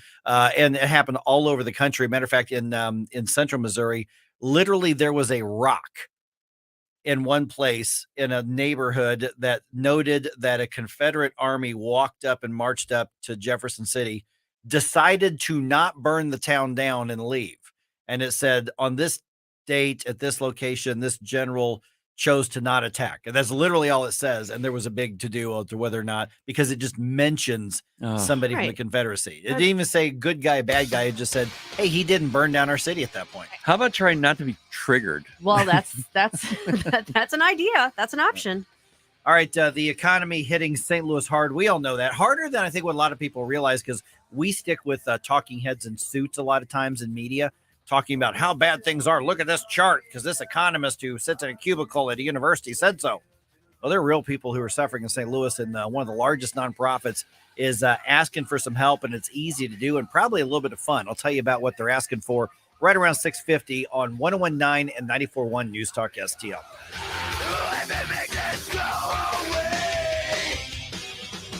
For podcasts, articles, and more, find us on NewstalkSTL.com. Get up, St. Louis. It's Mike Ferguson in the morning. This is News Talk STL at 101.9, 94.1, 99.1 HD3, and NewstalkSTL.com. From the Michaels Flooring Outlet Traffic Center. We're doing okay this morning. We do have a crash, Kings Highway and Harney, with fire and EMS on the scene. Just one minor injury there. 55 north backing up a little bit. Weber up to 4500 south through the work zone. 270 eastbound at Washington Elizabeth. Right lane closed for construction work already this morning. That is not affecting you westbound drivers. This report sponsored by Lowe's, and I'm Joe Sonderman from the News Talk STL Traffic Center. Don't miss the energy savings event at Lowe's. Save energy and save money on select major appliances, including Whirlpool. Selection varies by location. Exclusions apply. Visit Lowe's.com for details. Valid through 9/28. This is News Talk STL. News, analysis, and opinion from the voices you know and trust. News Talk STL at 101.9, 94.1, and NewstalkSTL.com. Rhino Shield is far superior to even the best traditional exterior house paint. Rhino Shield is 8 to 10 times thicker than paint and comes with a 25-year transferable warranty. Rhino Shield is the only ceramic coating company that has been chosen by Disney, This Old House, and 3 times on HGTV's Curb Appeal, where every episode is concentrated on unpainted brick, bonds and seals to stucco, wood, hardy, block, color lock, masonite, and more. No better product for those steel aluminum-sided homes that have become, chalky and tired looking. We coat sloped and flat roofs to extend their lives too. After 15 years, we've got a great reputation and a superior product. As long as it's affordable, why wouldn't you do it? Before you make the costly mistake of painting with traditional paint, you'd be best served to call Rhino Shield today. We are the experts and our evaluations are free. 877-25-RHINO or 877-25rhino.com. Tell them, ladies. Don't paint, don't Rhino, go Rhino Shield. Never paint your house again. Rhino Shield. Stay top of mind with your customers, stand out from the competition, and drive productivity with a podcast for your business from Epic STL Podcasts. Log on to NewstalkSTL.com and click on the Epic STL Podcast button to learn more. Hey folks, here's great news for active aging seniors. The Kanega Watch, the only medical alert smartwatch with built-in fall detection. Yeah, the Kanega Watch is much different than the other guys. It's a stylish, discreet watch you can wear all the time. Get help through the watch in one of 3 ways. Your voice, pushing the watch's alert button, or have the fall detection connect you to a US-based 24/7 monitoring center who'll speak to you through your watch and can send help to your GPS location nationwide. And get this, it can do that even if you're not responsive. This is true 24/7 peace of mind for you and those that love you. Order your Kanega Watch with a full refund 30-day trial period. Call now, 800-413-7152. 800-413-7152. 800-413-7152. That's 800-413-7152. What happens next? Oh, I think we're in a recession. Happens right here. I really still think there's a huge wave of discontent, and people are going to want to throw the bums out who caused all this inflation. 101.9 and 94.1 News Talk STL. This hour of Mike Ferguson in the morning is brought to you by Stifel. Request a portfolio review from your Stifel financial advisor at Stifel.com. That's STIFEL.com.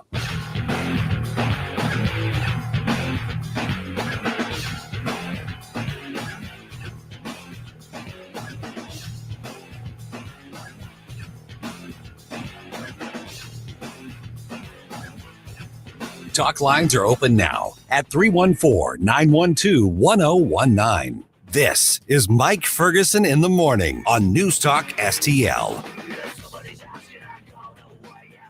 All right, 7:05. Are Missouri lawmakers actually going to get some tax cuts done? Don't assume that this is actually going to happen, even though it seemed like everybody was on the same page, and it may be a Republican or two or three or four to blame for that.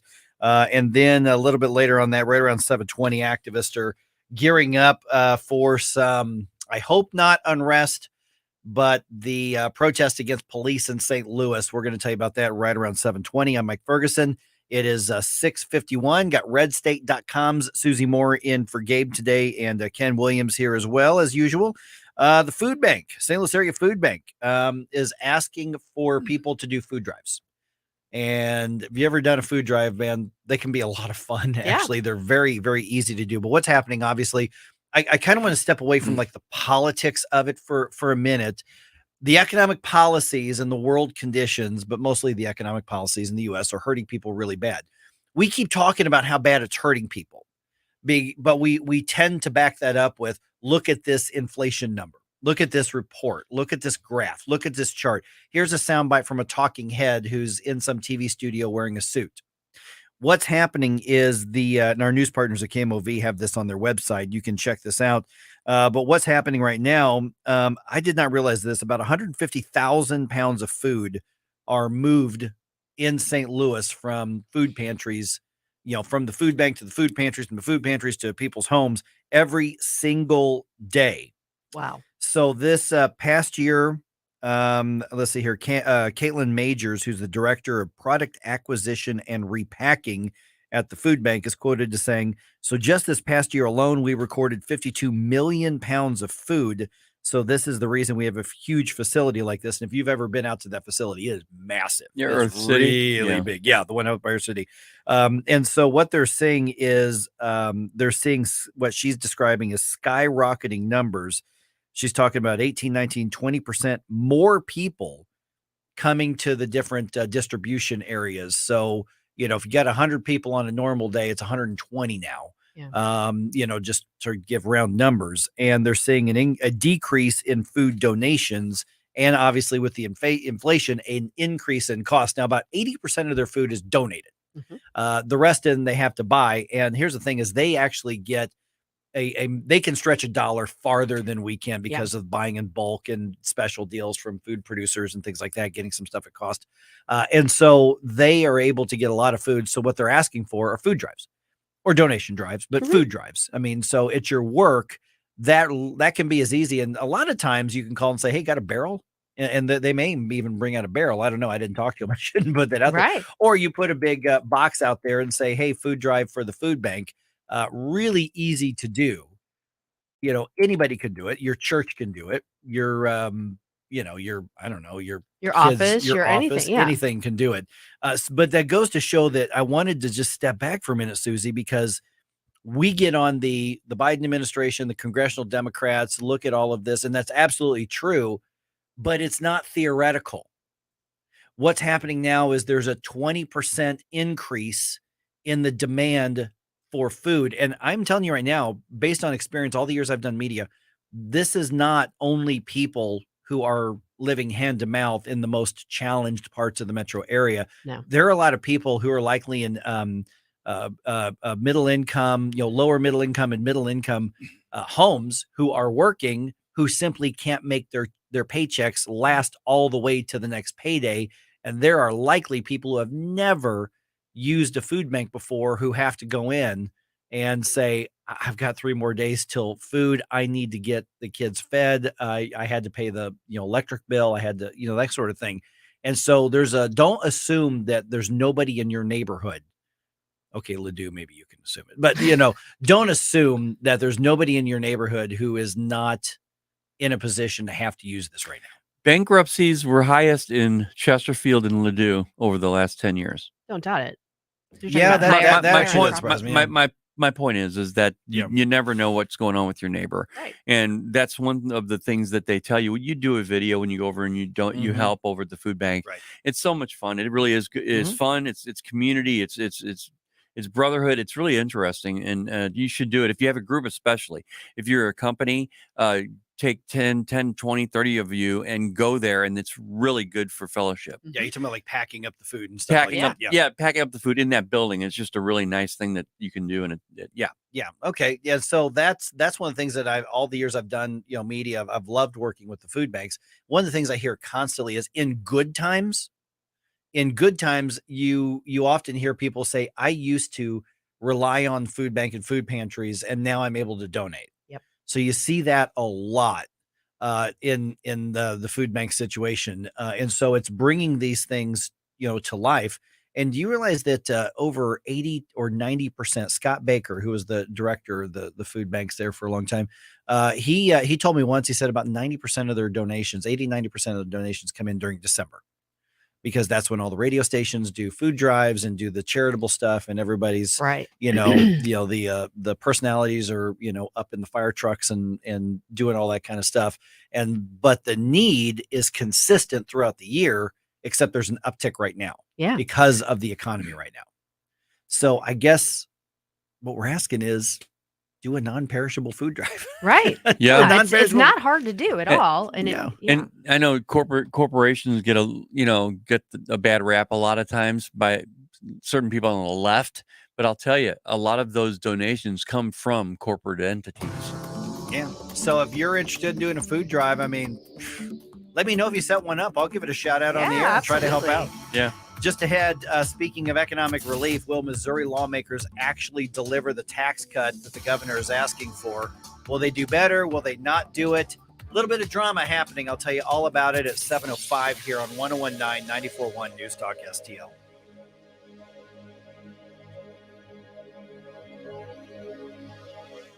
Steph's Pizza, legendary St. Louis-style pizza and pasta. Just the name makes your mouth water. Also, for your next get-together, pick up a Steph's Party Platter.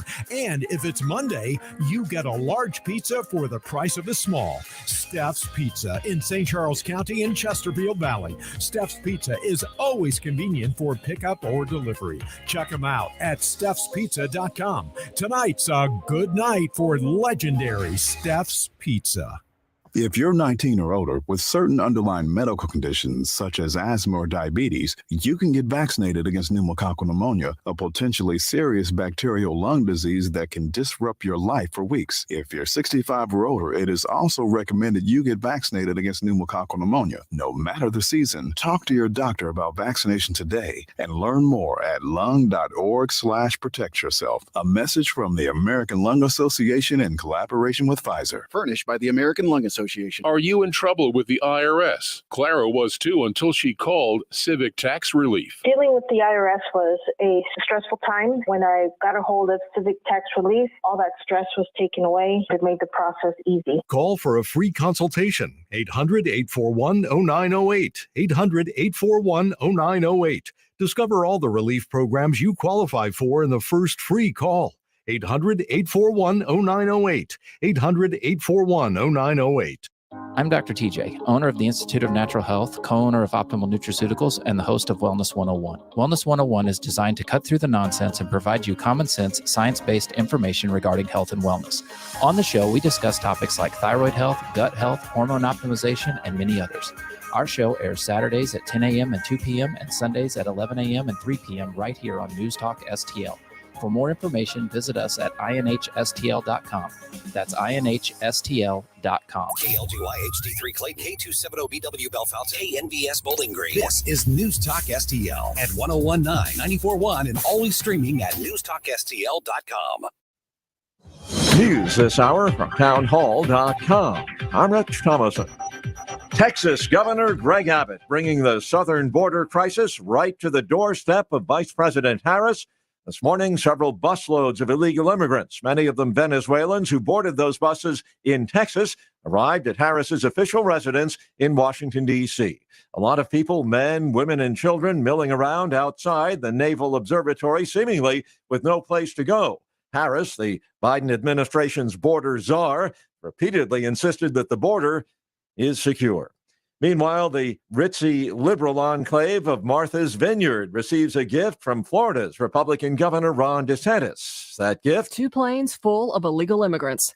DeSantis says it's part of his state's relocation program, a program that transports illegal immigrants to sanctuary cities. The exclusive summer resort island of Massachusetts is frequented by the leftist elite. Former President Barack Obama owns a multi-million-dollar home on the island. Oprah Winfrey has a residence as well. The move follows Texas Governor Greg Abbott, who has been busing illegal immigrants to New York City, Washington, D.C., and more recently, Chicago. Last year, DeSantis threatened to send illegal immigrants to Delaware and other states in response to the Biden administration sending as many as 90 planes to Florida. Tasha Stevens reporting. A costly freight rail strike threatened to begin tomorrow may not happen. President Biden says there is a tentative agreement.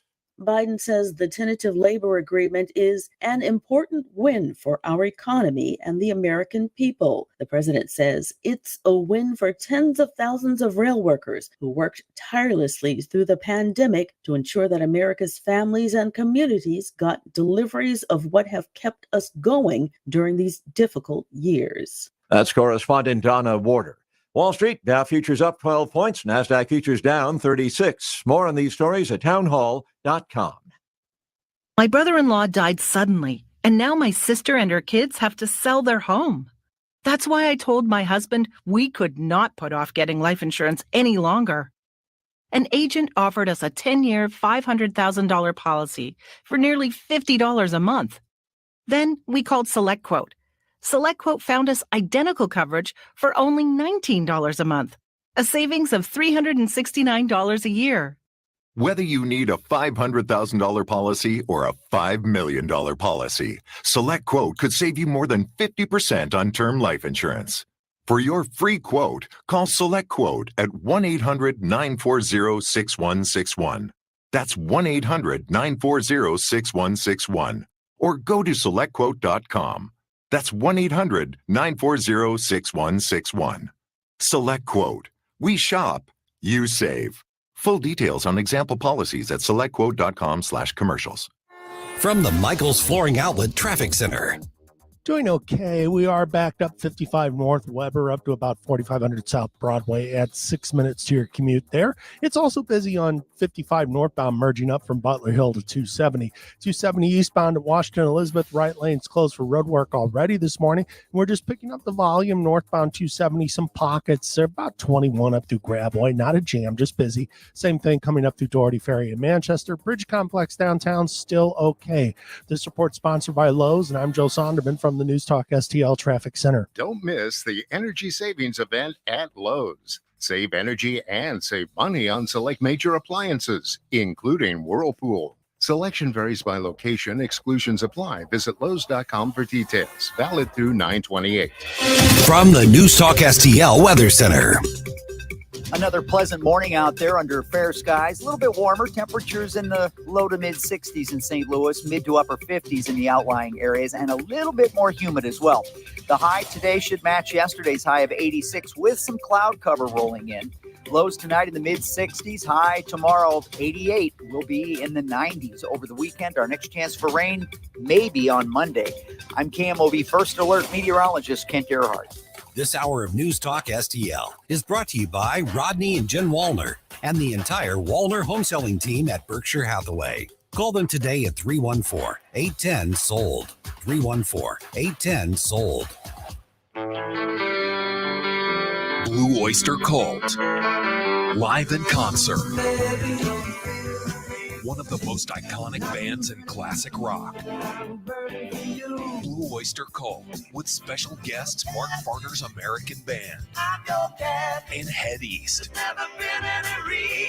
This Friday, 7 p.m., the Family Arena. Tickets on sale now at the Carroll House box office at the Family Arena or at Ticketmaster. Get ready, cause here they come. 1, 2, 3, 4. It's Beatlemania all over again with the Fab Four, the ultimate tribute to the Beatles.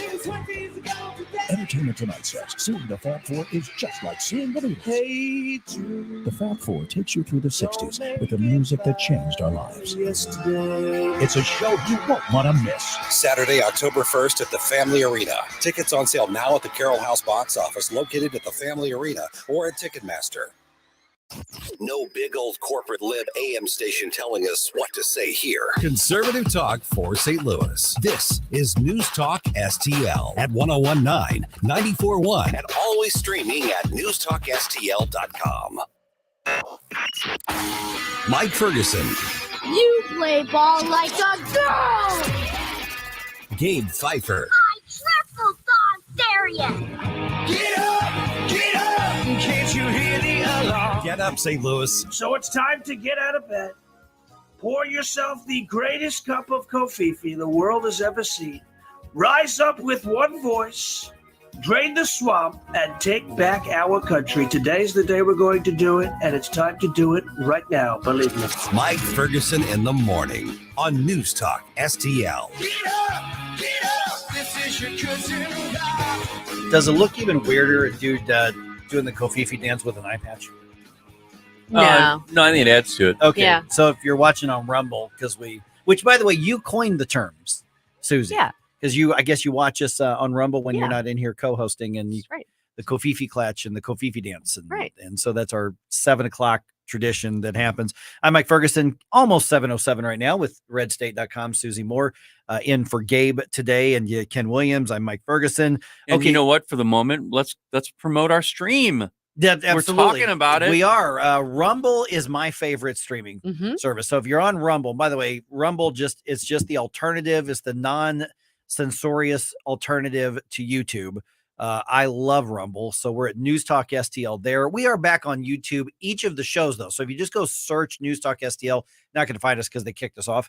But if you look Mike Ferguson in the morning, or you look Vic Porcelli, or you look Katie and Colombo, or you look Arps and Jones, then you'll find the shows. We all have our individual shows on YouTube, but do it on Rumble. Rumble's the place to be. Yeah. And then, of course, Facebook and Twitter as well. So, yeah, check that out. Share it. Tell everybody about it. If we find out, what we're finding is a lot of people are just putting us on their smart TV. Yeah. And just That's what I do. yeah, get the app for YouTube or YouTube. Rumble. Mhm. Yeah, and you can watch us there. And I've actually got Rumble up right now, so I'm seeing your comments that you send in. Missouri lawmakers. We've been talking about this for a few weeks now, Susie. They've gone back to Jeff City, started the special session in the veto session. They may have already wrapped that up. I don't think they're actually doing much on the veto session. There weren't that many. No, Consider, right? and some of those were the tax things, the tax cuts, and basically the governor vetoed one because it only had a 2-year extension of some special tax cuts for agriculture, and he wanted a longer extension. So they're just working out some logistical and technical details on some of those bills. So there's not really a conflict over the bills. I was texting with one of our local state lawmakers last night. He sent me a text and said, "Hey, heads up. There's no deal on this." The governor, Mark, kind of promoted this as it's calling a special session for tax cuts. Now, the other part is he really wants the agricultural stuff to go through. Sure. And I was told that, and we had some concern about this. Bob Onder told us that when the governor said that he wanted Senator Lincoln Huff, who's we don't know him around here because he's from Springfield, but he's not conservative. He has been a really kind of a thorn in the side to the conservative movement. He will run as a conservative Republican, but he's not. He's from Springfield. And he's the one that the governor, for some reason, picked to handle the bill, which, is a wonky, insider type of thing. But that's the point person for the governor. And Lincoln Huff is essentially saying, let's do a little bit of this actual income tax cut. But really, all what we need to do is just for 1 year, let's increase the tax credit. So we can all have a bigger tax credit, probably get a little bigger tax refund next year, but then it just stays kind of where it's at. Whereas you've got your Bob Onders and Bill Eigels and Nick Schroers and Mary Elizabeth Colemans and Rick Brattons and people like that who are saying, let's talk about actually just gutting the income tax and really making Missouri attractive for people to live and bring their business to here. So the person who's got the handles on the bill is saying, nah, let's just do a little token tax cut, but let's do a also one-time token tax credit for next year. This makes me question I mean, the governor is obviously familiar with all the players Mhm. and the personalities involved, and obviously he was a former legislator himself, Mhm. or is a former legislator. So what's the what's the reason to pick somebody like Lincoln Huff to steer this? I'm curious. That's a darn fine question. Yeah. Because I actually do believe Governor Parson wants to see a tax cut put on his desk and has Yeah. pledged to sign it. So I don't know. I have no idea whether Senator Huff just kind of wanted to, prove some creds, and now he's got it and he's doing the thing, or whether or not there was some other plan laid out. Bill Eigel and Bob Onder and Nick Schroer and the people I mentioned, the people who we knew as the former conservative caucus. They went into this saying, all right, glad to hear. Let's talk tax cuts. Let's talk about how much we're going to cut. And they want permanent income tax cuts, which make a difference. It makes a difference at the state level. We know from the federal level what happens to an economy when you cut taxes. We know that things get better. Yeah. But what's happening is obviously the Democratic Party in Jefferson City, the state of Missouri, which frankly should have zero influence at all. There just aren't enough Democrats for them to have a big influence. There At just aren't least enough of them. in theory. Yeah, right. And of course, they're by official label. yeah, they're raising their concerns. We're not going to be able to fund all these government programs that we have to have. That's not a strong argument right now. No, it is not. And they would not be able to do anything other than be that little line in the newspaper because the reporter has to get the opposition, except they've got allies in the state Senate. Interesting. So frustrating. It is frustrating. You know what I've been leading up to this special session that I've been hearing so much about the last month. Originally, I was hearing that it was, this is primarily ceremonial. There's no big deal. It just gets, they do it and it's done. And we can expect, 4.8% or whatever it was that they were going to do for taxes, a reduction. And now it's become something much more than just, this thing that's ceremonial. It is like some intense battle almost. Well, I asked about that. And so I texted back and I said, so is this something that's going to be wrapped up by the end of the week, or is this a longer term thing? And he told me at least 2 weeks. So basically we have a mini session that's happening.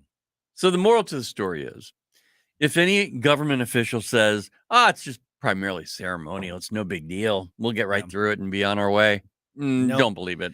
Well, I don't care what side they're talking from. And I kind of expected that something like this was going to happen, because remember, they pushed back the start date of this for another week to try to work out a plan.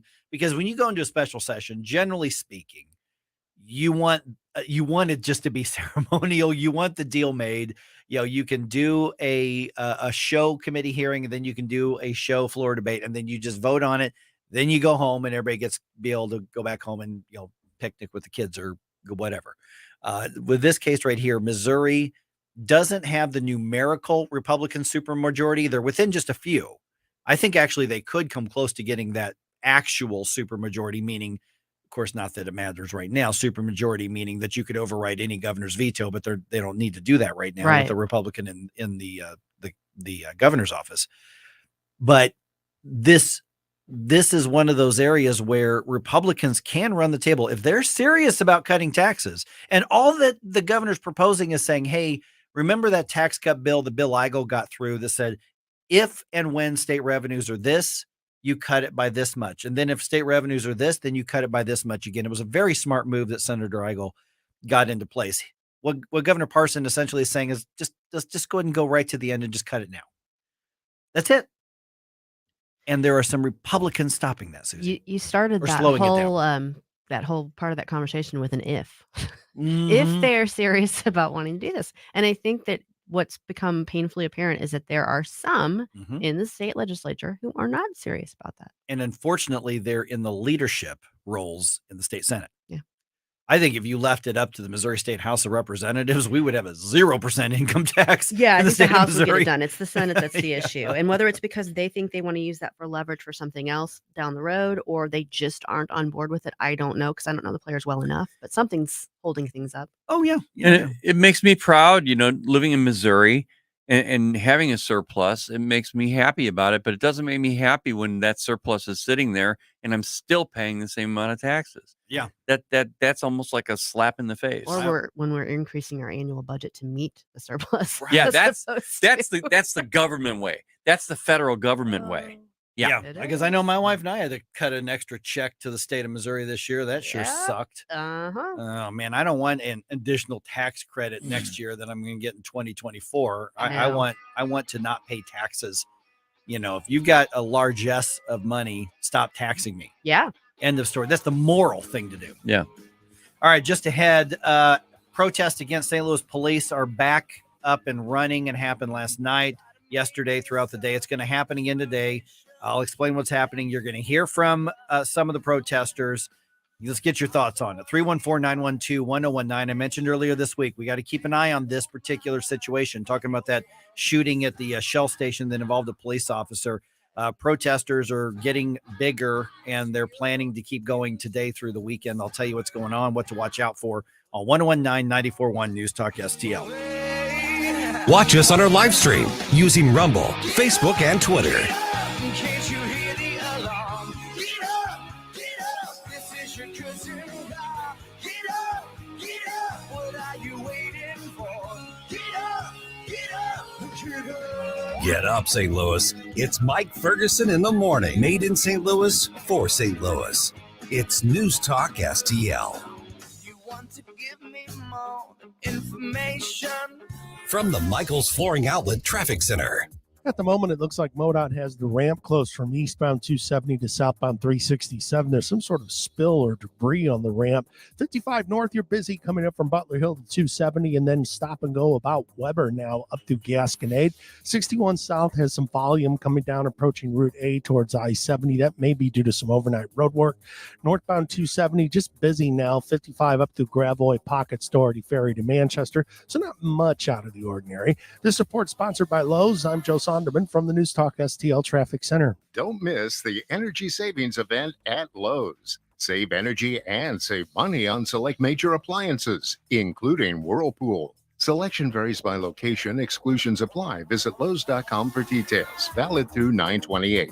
Are you tired of hard chlorinated water drying your skin out, tasting bad, and ruining your fixtures? Jones Air and Water Treatment has a solution to this pollution. Our Hydratech H2O leaves you with great tasting, soft water at all fixtures in your home with one unit. Call Jones Air and Water at 636-899-1040 or visit us on the web at joneswater.com. You can be a filter or buy a filter. Jones Air and Water, 636-899-1040 or joneswater.com on the web. Call us now. Adam, man, your aunt parties are the best. I mean, you always find the best kitchens with all the crumbs. Thanks, man. I love finding these homes to do this at. Oh, man, who just pulled up? Oh, no, it's the pest control company again with those green wheels. They seem to kill every one of my parties. Call All Solutions Pest Control today at 636-486-7888 and learn more about our special $67 introductory offer, or visit us online at allsolutionspestcontrol.com. If a pest-free home is your goal, call All Solutions Pest Control. Hey, Tim Jones here for Rockwood Charcoal. If you love to grill as much as I do, I'm sure you prefer using charcoal over gas. Ever since I met Jonathan Heslop and he introduced me to his product, Rockwood Lump Charcoal, we're not using anything else. Rockwood's made from 100% pure Missouri oak and hickory and can be found in stores all across the country. It's the nationally highest consumer-ranked charcoal there is, so you're cooking with the best and supporting local industry and a local business right from my hometown of Eureka. There's over 100 area Rockwood retailers. Find yours at rockwoodcharcoal.com. Michael's Flooring Outlet is a locally owned and operated family business for more than 28 years, featuring exclusive products, unbeatable prices, and expert installation. You can choose from a wide variety of flooring options, including carpet, hardwood, laminate, ceramic tile, luxury vinyl, natural stone, plus many other options. And you'll gain a peace of mind knowing that your flooring and carpet installation will be done right the first time when you hire the experts at Michael's. You can shop in-store at one of their 3 convenient locations or shop from home online. Check out everything Michael's Flooring has to offer at igotfloored.com. Fox News commentary. The man who beheaded his ex-girlfriend in broad daylight is, wait for it, an illegal immigrant. I'm Tommy Laren. More next. The Tunnel to Towers Foundation has been supporting America's heroes and their families since 9/11. U.S. Army Specialist Jason Wheeler is one such hero. He re-enlisted after 9/11, but training accident injuries left him unable to walk. Specialist Wheeler and his family received a mortgage-free smart home that's custom designed for his needs. Help heroes like Jason and their families. Join Tunnel to Towers mission to do good in their honor. Donate $11 a month at t2t.org. Jose Rafael Solano Landera was arrested and charged late last week with beheading his ex-girlfriend outside her apartment building in San Carlos, California. She leaves behind 2 young daughters. And if that wasn't heinous enough, we now know, thanks to immigration sources, that Jose is an illegal immigrant. He entered the country from Venezuela on a tourist visa 10 years ago and never left. How could this be? Well, don't forget, California is a sanctuary state that prevents local law enforcement from working with ICE to get these criminal aliens off the street. But it gets worse. According to the San Francisco Chronicle, not only did he allegedly behead his ex, not only is he an illegal, he's also a criminal alien with a rap sheet that includes rape, a charge he served only 3 months probation for. He remains in jail for his latest beheading offense, but given it's California, who knows how long that'll last. Rest easy, Californians. Your leaders are concerned with protecting and shielding illegals. I'm Tommy Lahren, and you can listen to all of my hot takes at foxnewscommentary.com. St. Louis's new choice for conservative talk. I think they're trying to attack the American people. Live and local. Gabe, Mike, Ken, you guys are my morning cup of mental coffee. I love the show. Definitely a convert from the old one. This is News Talk STL.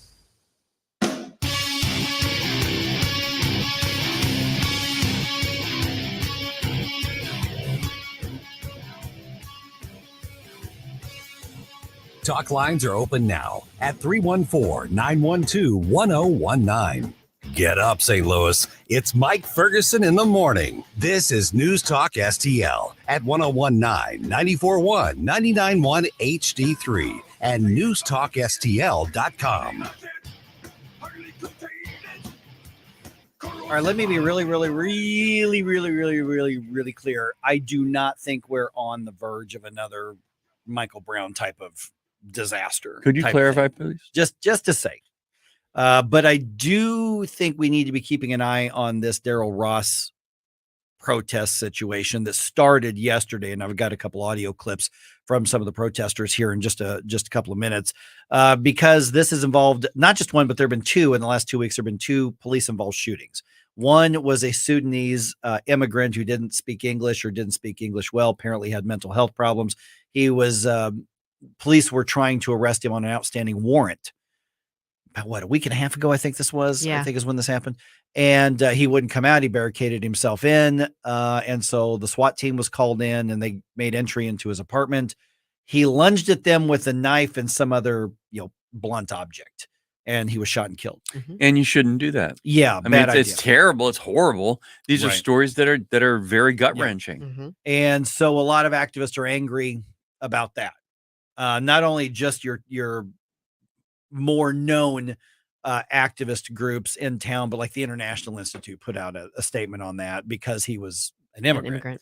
Well, people are arguing that police, should have known, but they brought in a translator, but he spoke a specific dialect from Sudan that's more tribal. The more we learn about this, and of course, one of the protesters yesterday said police are responsible for that. He couldn't understand them. Well, he lunged at them with a knife. What are they supposed to do? Go to community college, go to Merrimack and take a class? Yeah, that what are they supposed to do? Dialect. When you're actually physically confronting people. Right. Sorry. And he had apparently some mental health challenges. And so all of that played into play, but they're angry at the police for that. Yeah, and you've got a media that elevates immigrants as if they are like the special class of people in America. And actually they're not. They're trying to become the citizens, which are supposed to be the elevated class in America, the actual citizens of this country.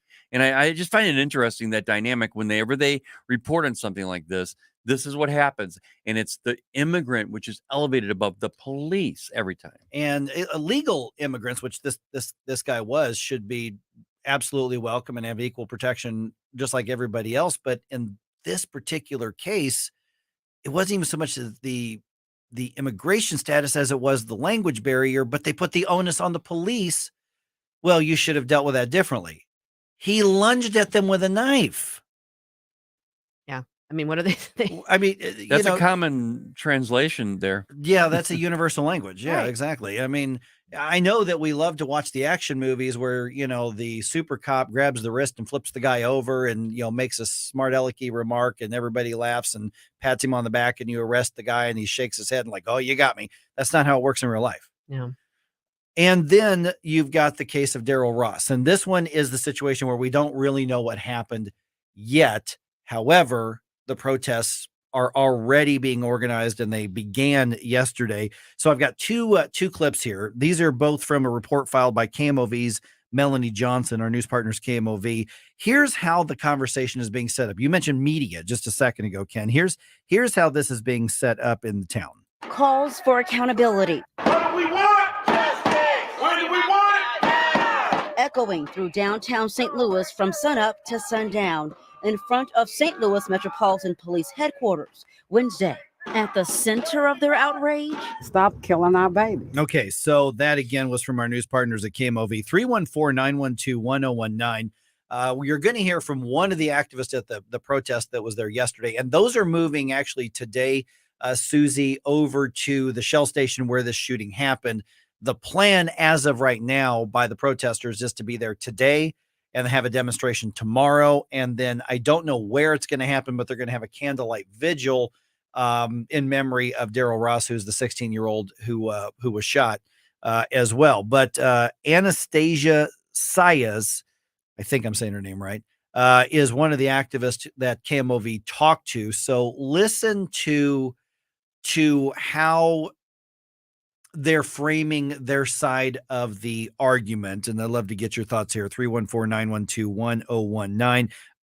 Me, it's easy for me to say it is way premature to being your demonstrations and demanding police officers be disciplined and everything because we don't know what happened yet. But here's what they had to say. Again, this is from KMOV's report. we're demanding justice for Daryl Ross. Police say the teen ran from police, dropped a pistol during the chase, then tried to reach for the weapon. We're told that's when two officers shot him. It's really sad that trained police officers have gotten to the point that they don't know how to talk to children, that children are afraid that they have to carry guns and run from the police. Okay, keep in mind that we've got per capita one of the most violent cities, talking about St. Louis City, is per capita one of the most violent cities according to FBI crime statistics in the country. Per capita. Now, we don't have nearly as many violent crimes as Chicago, but Chicago has far more people. Per capita, we're just as violent. Right. And so that does not excuse police using excessive force, but we don't know if that's what happened here. Right. So the way that this is being put out there now, 16 years old, obviously a minor, and we'll talk about that in a second, but saying they don't know how to talk to children. Anybody with a handgun is as lethal as anybody else of any other age. Oh, without any doubt. especially these days. Yeah. They're getting younger and younger. You got 12 and 13-year-olds hijacking or carjacking people with at the point of a gun. And the statement at the very end saying that these kids feel like they have to carry guns because they're afraid of police. I'm calling BS on that part of it, Susie. So I heard it differently this time than when we played it earlier. And there's an argument that maybe what she was saying is they're carrying guns because they're afraid, and that's why they run from the police. Not that they're carrying the guns to defend themselves from the police, but that they're carrying guns to defend themselves, and then they're afraid of the police, so they run. Now, either way, it's a very poor argument, but I heard it a little differently this time, and I wanted to point that out. Let me play it again real quick, just so everybody's listening intently here. That children are afraid that they have to carry guns and run from the police. That they have to carry guns and run from the police. So you can interpret that either way. The bottom line is I don't know what this kid was 16 years old, right? Still a minor, still a child technically, but at 16, it's not a toddler who happens to have a firearm. It's a basically grown person who poses a threat if they've got a gun in their hand. Yeah. So, the police aren't going to know necessarily, this is a 16-year-old, not a 19-year-old. No, they're not evaluating them by age or anything. No. They're evaluating an individual with a gun that could keep them from going home at night. Correct. And when they're in that situation, this attempt for him this guy to go over and pick up a gun that he dropped, that is saying to the police officer, I'm picking up the gun for a reason. I don't know if it's to run away or if it's to pick it up to shoot it. So if that's what happened, and we're getting the information, we don't know yet. But if that is the situation, if that's actually what happened, doggone it, it's disgusting, it's horrible, but he deserved to be shot. There's no other way. The police officers have no other choice, no other recourse but to do what they've been trained to do. Right. If that is accurate, then the argument is there legitimately that it was a justified shooting. And it goes back to the parents. In my understanding, this is what I believe. It goes back to the parents raising their children to not be carrying guns and running from the police. The fact is, we've got a wide range of what could have happened. Let's start with one possibility, because we don't know what happened, is that every one of these protesters could be absolutely correct in their accusations. The other end is that they are completely wrong and there was a lethal threat to the police officers.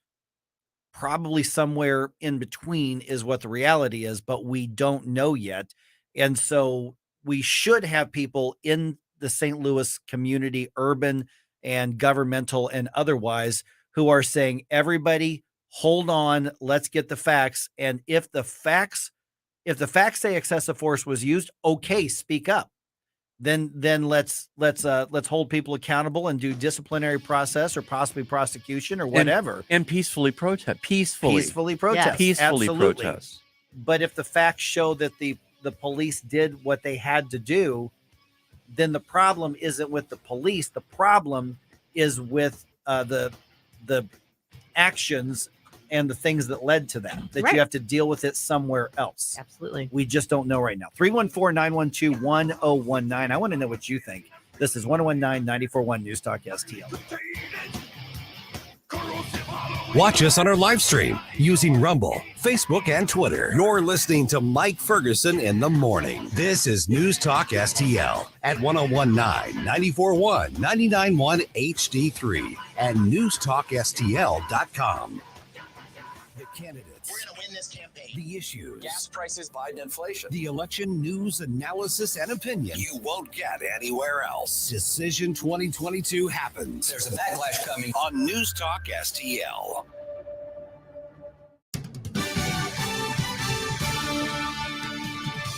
From the News Talk STL newsroom, I'm Joey Vasevich. A group of workers at a St. Peter's Amazon warehouse delivered a petition to management with a series of demands yesterday morning. Some of their demands included raising associates' pay by at least $10 per hour, removing a 36-month cap on raises, and adding an additional $1 per hour for each job employees are cross-trained on.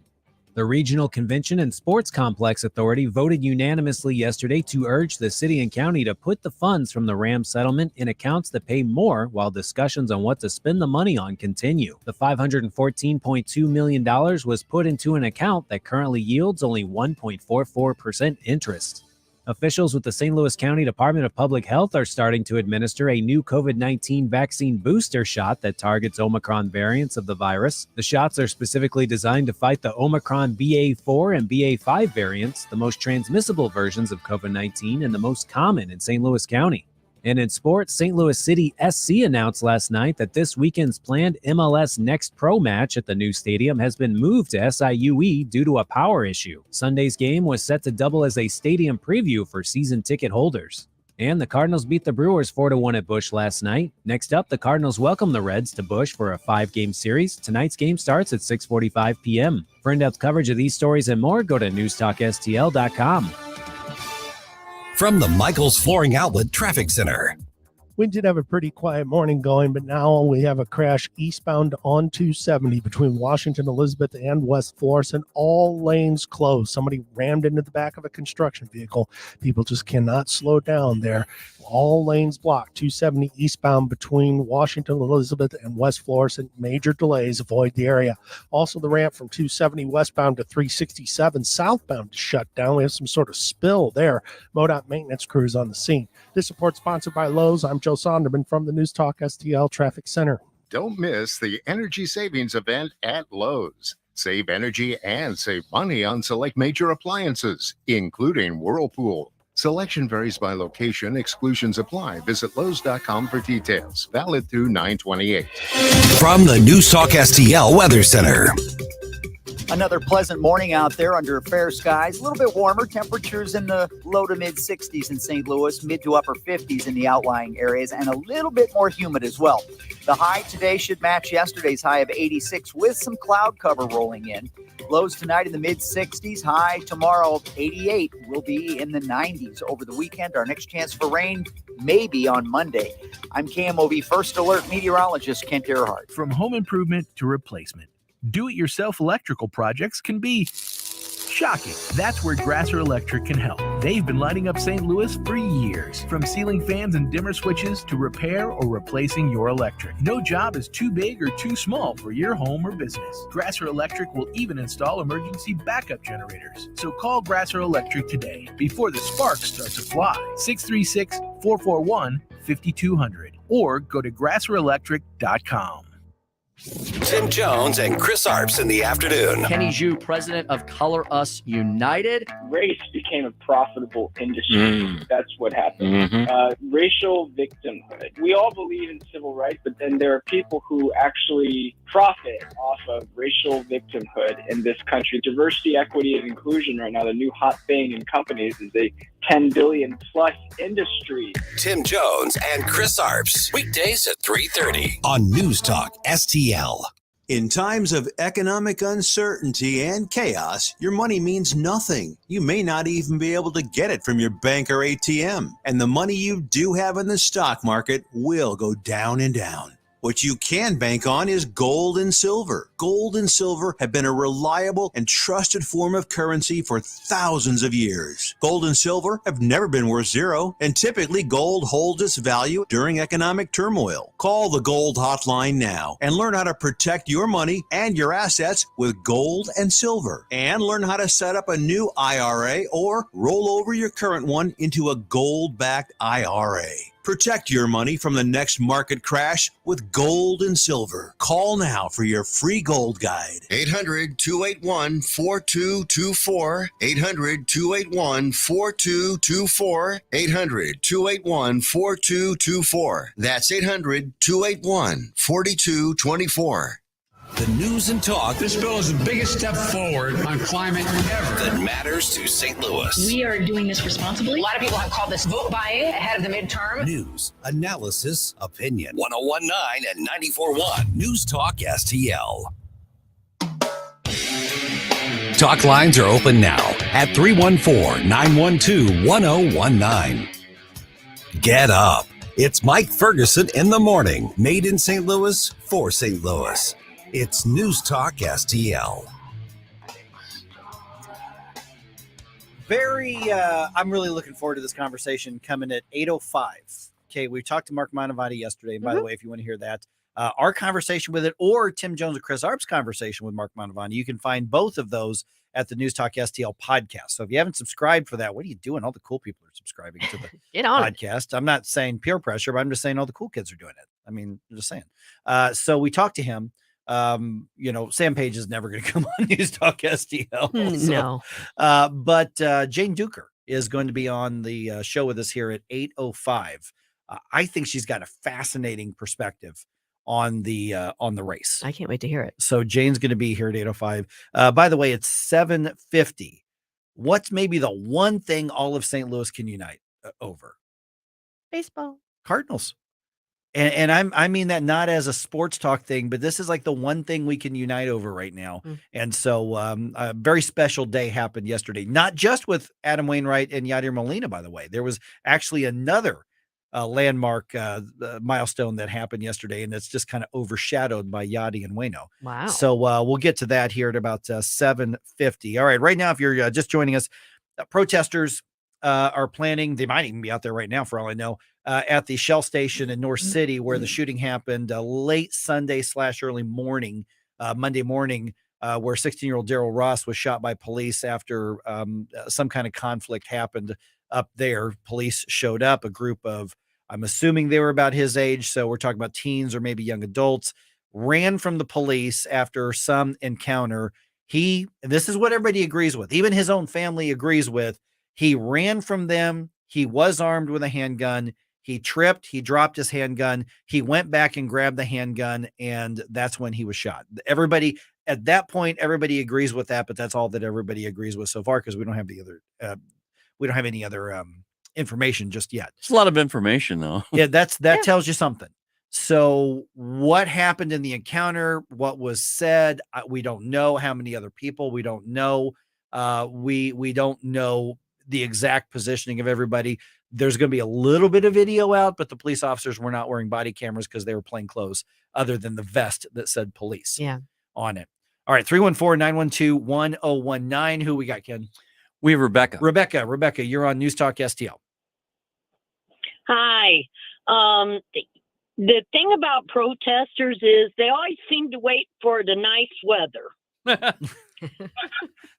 Fair point. That's true. Another thing, I'm saddened by a 16-year-old man who could father a child. You're not a baby when you're capable of fathering a child. A 16-year-old man carrying a gun around, and he's so determined to be able to be violent that he runs back to get his gun. And at first I thought, okay, they can call him a baby if they want to, because I sympathize with that. All of our children are babies. But the bottom line is Billy the Kid, right about that age, started taking a gun and ruthlessly, heartlessly killing people. And he was one of the criminals of the century. So what is the problem in St. Louis that we've got so many people determined to kill each other? We have, that's an understatement, but we have such a problem. We need to have protesters out in the streets saying, let's stop the violence. Yeah, and there's actually some of that most recently on the Illinois side. And I know there's a little bit on the Missouri side, 100 Black Men and some of the others that are proactive on it. So I want to be fair. And there are organizations really trying to do that. But to the point of a 16-year-old with a handgun is just as lethal potentially as a 35-year-old. Actually, more so because they're not as educated about guns usually. Yeah, but it all starts, what happened is a symptom of a bigger problem somewhere else. These protesters are arguing that the root of the problem is with the police, and others are saying the root of the problem is with what's happening in culture and what's happening in our community. Thanks, Rebecca. We got to clean it up somehow. Thank you. Yeah, you got it. And it's very multifaceted. Let's not pretend there's a simple answer here. No. And there's not, but let's separate what we know, and that he did go down for the gun and he come up with it. I want to tell you, I used to go to Mizzou. I went to Mizzou to go to school, but I would drive there once in a while on the weekends with my dad's car. And I was getting pulled over at Lake St. Louis one time on Highway 70 or 70. And the police officer came up to my window and he's talking to me and he says, "Do you have any guns or anything like in the car?" And I said, "Well, no." I said, "I just noticed that my father had a BB gun, handgun, on the dashboard over here. I didn't even notice it was there." He said, "Don't touch that." And he said, "Look to your right." And I looked to my right. There was a man with a gun, a police officer, aimed at me. Had I reached for that gun, I would have been a criminal. And I would have been shot. Been a threat. I would have been a threat that was neutralized. Yeah. And that's where we are with this child. He's a 16-year-old, misinformed on some level, and he had a gun. Here's one thing we have to, I think, keep in mind, because we all knew that this was going to turn into something.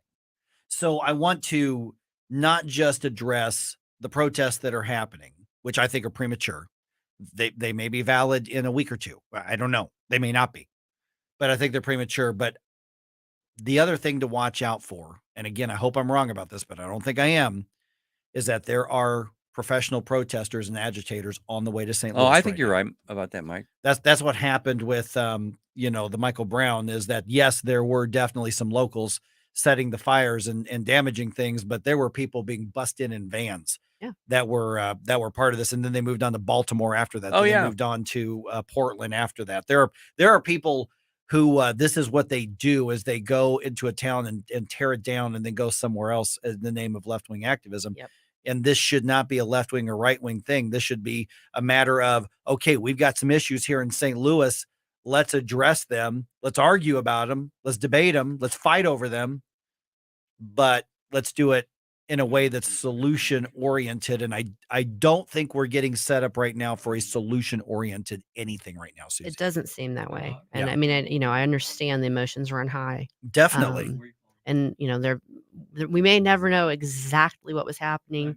We may never know we probably won't know what Daryl Ross's intent was right at that moment. But the bottom line is, in a situation like Ken was talking about, when the police are presented with a threat and a person with a weapon is a threat, they are trained to neutralize that threat. And if this was excessive force, we have to deal with that too. Absolutely. We just don't know if that's the case here.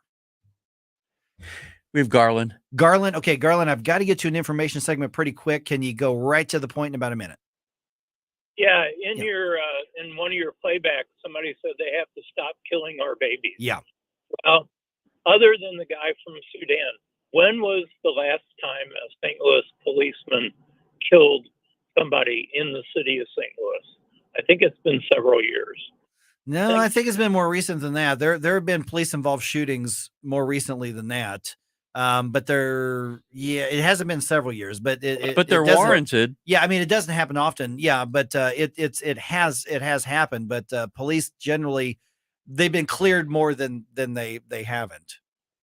And that point has to be emphasized. Yeah. You got to do things to diffuse the situation. Yeah. And then somebody needs to ask the mother, did you know where he was? Yeah. Did you know the gun? I mean, the other side in these situations gets off pretty much scot-free. Yeah, Garland, that's my position. It's the parents that needs to start in the home. Somebody from his family was there with him, and they all admit that they were aware that he had a gun out there. So they admit that, but they don't want to dwell on that. Of course, no, they want to blame everybody else. Garland, I got to get some information segment to get everybody set up with traffic, weather, and some news here. Appreciate you being on News Talk STL. Still got time to get your thoughts in on this throughout the day. Jane Duker is going to be with us at 8:05. Let's talk about that St. Louis County race. Also, what's the one thing that St. Louis can unite on? Talk about that for a minute. That'll be fun. Right here on 101.9 94.1 News Talk STL. Watch us on our live stream using Rumble, Facebook, and Twitter. For podcast articles and more, find us on NewstalkSTL.com. This is Mike Ferguson in the morning on News Talk STL. From the Michaels Flooring Outlet Traffic Center. Eastbound on 270 before West Florissant, we've got a crash in that work zone. It's pretty bad. The two left lanes are closed. Traffic is at a halt, and I mean a halt past 170, so you want to avoid that if you can. 270 West is backed up 367 to West Florissant as a result. We're getting a crash northbound on 55 in Jefferson County at the 183. Then you're slow from Weber up through Gasconade in the work zone. This report sponsored by Lowe's. I'm Joe Sonderman from the News Talk STL Traffic Center. Don't miss the energy savings event at Lowe's. Save energy and save money on select major appliances, including Whirlpool. Selection varies by location. Exclusions apply. Visit Lowe's.com for details. Valid through 9/28. The Vic Porcelli Show. Thursday at 9:41, we will talk to RNC Director of Strategic Communications, Gates McGavick, and we'll see exactly what the strategy is. Weekday mornings at 9 on News Talk STL. If you are on Medicare, you need to listen to this message. Open enrollment for all Medicare participants starts October 15th. This is a very critical time of the year for you to make needed changes to your plan. This is Mike Butts with MB Health Insurance Agency. Regardless if you are new or renewing your health insurance, the process can be confusing and very time-consuming. MB Health is local here in St. Louis, and we will handle your enrollment quickly, properly, and effectively. Find us on the web at mbhealth.com. MB Health can also help small businesses find the perfect medical coverage for their employees. That's mbhealth.com. Do you have a property that is more hassle than is worth? Hi, this is David with House Sold Easy, and I buy houses cash. If you own a property and want to sell it fast at a fair price, call me at 314-293-3000. Do you own an ugly property, a behind on mortgage payment property, a lazy tenant that won't pay rent property, a too much junk and clutter property, or even a, hey, I'm curious about a fair cash offer property? Well, don't worry. I buy them all, and I want to make you a fair cash offer. Call me at 314-293-3000. I'm Missouri's Secretary of State Jay Ashcroft. Voting is a right and a responsibility. You can always vote a provisional ballot on Election Day, but using a photo ID is the best way to vote. A valid Missouri driver's license, for example. If you need an ID, my office can help you get one for free. Either way, your vote counts. Check out sos.mo.gov or call my office. And remember, in Missouri, if you're registered, you can vote. Sponsored by Missouri Secretary of State. Talk radio made in St. Louis for St. Louis. This is News Talk STL. Our responsibility. News, analysis, and opinion. To provide updated guidance. At 1019, 941, and NewstalkSTL.com. Like and subscribe to us on Rumble. News Talk STL. Talk lines are open now at 314-912-1019. Get up. It's Mike Ferguson in the morning, made in St. Louis for St. Louis. It's News Talk STL. Can we all agree that there is something really special about the St. Louis Cardinals team this year? Oh, yeah. Every year, but yes. I mean, yes. Well, particularly this year. But there's an energy that only comes around once in a while. Yeah. Like Right. I noticed it. I felt it. I really felt it in 06 and in 11. I felt it. And even when they were losing really badly in 11, I knew that there was something going on with that team. Hey, there was a time this year where the Cardinals were sucking wind pretty bad. Yeah. I mean, and Nolan Arenado, my guy, that's my favorite right now. Nolan Arenado kind of kicked the team in the butt and, chewed them out and sent some shots across the bows. Like, I came here to win. And if they're not serious about winning, and then I think the Cardinals were like, ooh, boy, no, we do not want to lose. And so you've got the Cardinals who have an 8-game lead in the National League Central. No, I'm not going to do the sports talk thing right now. 314-912-1019. I really do think that this is so much fun, in part because St. Louis is unique when it comes to baseball. We all know that. Yes. True baseball town. We love the Blues too, but this is a baseball town. One of the few baseball towns left. And, it is really, really special, especially when you've got a cast of characters on the team that everybody, just relates to for some reason. Yeah. And last night, Yadier Molina and Adam Wainwright, for those of you who aren't sports nerds, the pitcher and the catcher in baseball is what's called the battery. Mm-hmm. And so Major League Baseball actually tracks, among all the other records, the number of times a specific battery starts a game together. Mm-hmm. And that was the 325th time that has ever happened with an amazing stat. And it was the all-time record. Wow. Now, I was actually at the game where they tied it, but this was the all-time record and they broke it. I am telling you that record is never going to be broken. No. Just the game has changed. Players move around so much. And, pitchers go from starter to reliever to closer to starter to whatever. Careers aren't as long as they used to be. So this is a phenomenal record. But you saw, like last night, the respect. Christian Yelich was the leadoff hitter for the Brewers last night, who has been a thorn in our side for years. Mm-hmm. Stop pitching to Christian Yelich sometimes. I'm going to say he's a really good player. And when Adam Wainwright was settling in to deliver the first pitch of the game, did you see this video, Ken? Christian Yelich locked up his knees, held his bat way back, and made it very clear, I'm not swinging the bat. Just throw it down the middle. Because he understood that this was a record, and he also understood that the Hall of Fame wanted that baseball. Mm-hmm. And so he just sent a nonverbal signal to everybody, I'm tipping my cap, and I'm giving you this one right here because I don't want to mess with the moment. Yeah. Which is a very classy thing to do. Oh, very. Yeah. Very classy. Because it's sacrificial in some level. Yeah. And you actually saw, when they zoomed in on Yachty, him kind of leaning up and acknowledging, dude, that was cool of you. And so the stadium goes crazy. And Adam Wainwright was asked about that after the game and kind of the posting. The Cardinals got the win, of course. Yay. And here's a part of what he said, because, these guys recognize where they are in history. Mm-hmm. And they're still maintaining their focus, which is remarkable. It was a lot to manage, honestly, early on, especially, just the crowd was so awesome and, making me just get constant chills and tearing up and,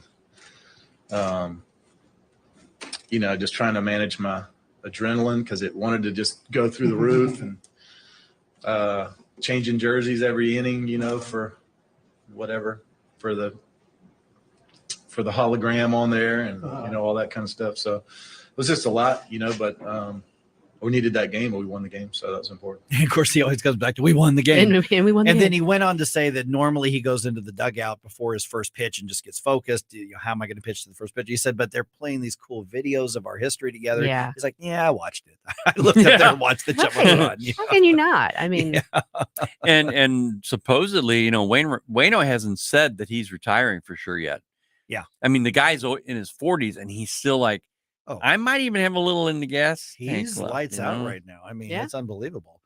My guess is that He'll retire, I think he will too. I think whether he retires or not depends on how far the Cardinals go in the playoffs. Yeah, I think so too. I think, if they do really, really well, it's like, yep, that's a career, so that we'll see how that goes. There was another milestone last night. What You was guys know that? about that? Huh. Albert Pujols got his 22nd 100 RBI. wow. Yeah. Okay. Where does that put him? Okay, so there are only 2 other baseball players in history who have done that. You might have heard of these guys. Maybe. Hank Aaron. Oh, yeah. Heard of him. There was a guy way back when named Babe Ruth. Mhm. And so Albert Pujols, He joined that as the 2200 club. third person who's ever reached that mark. And that's a huge milestone.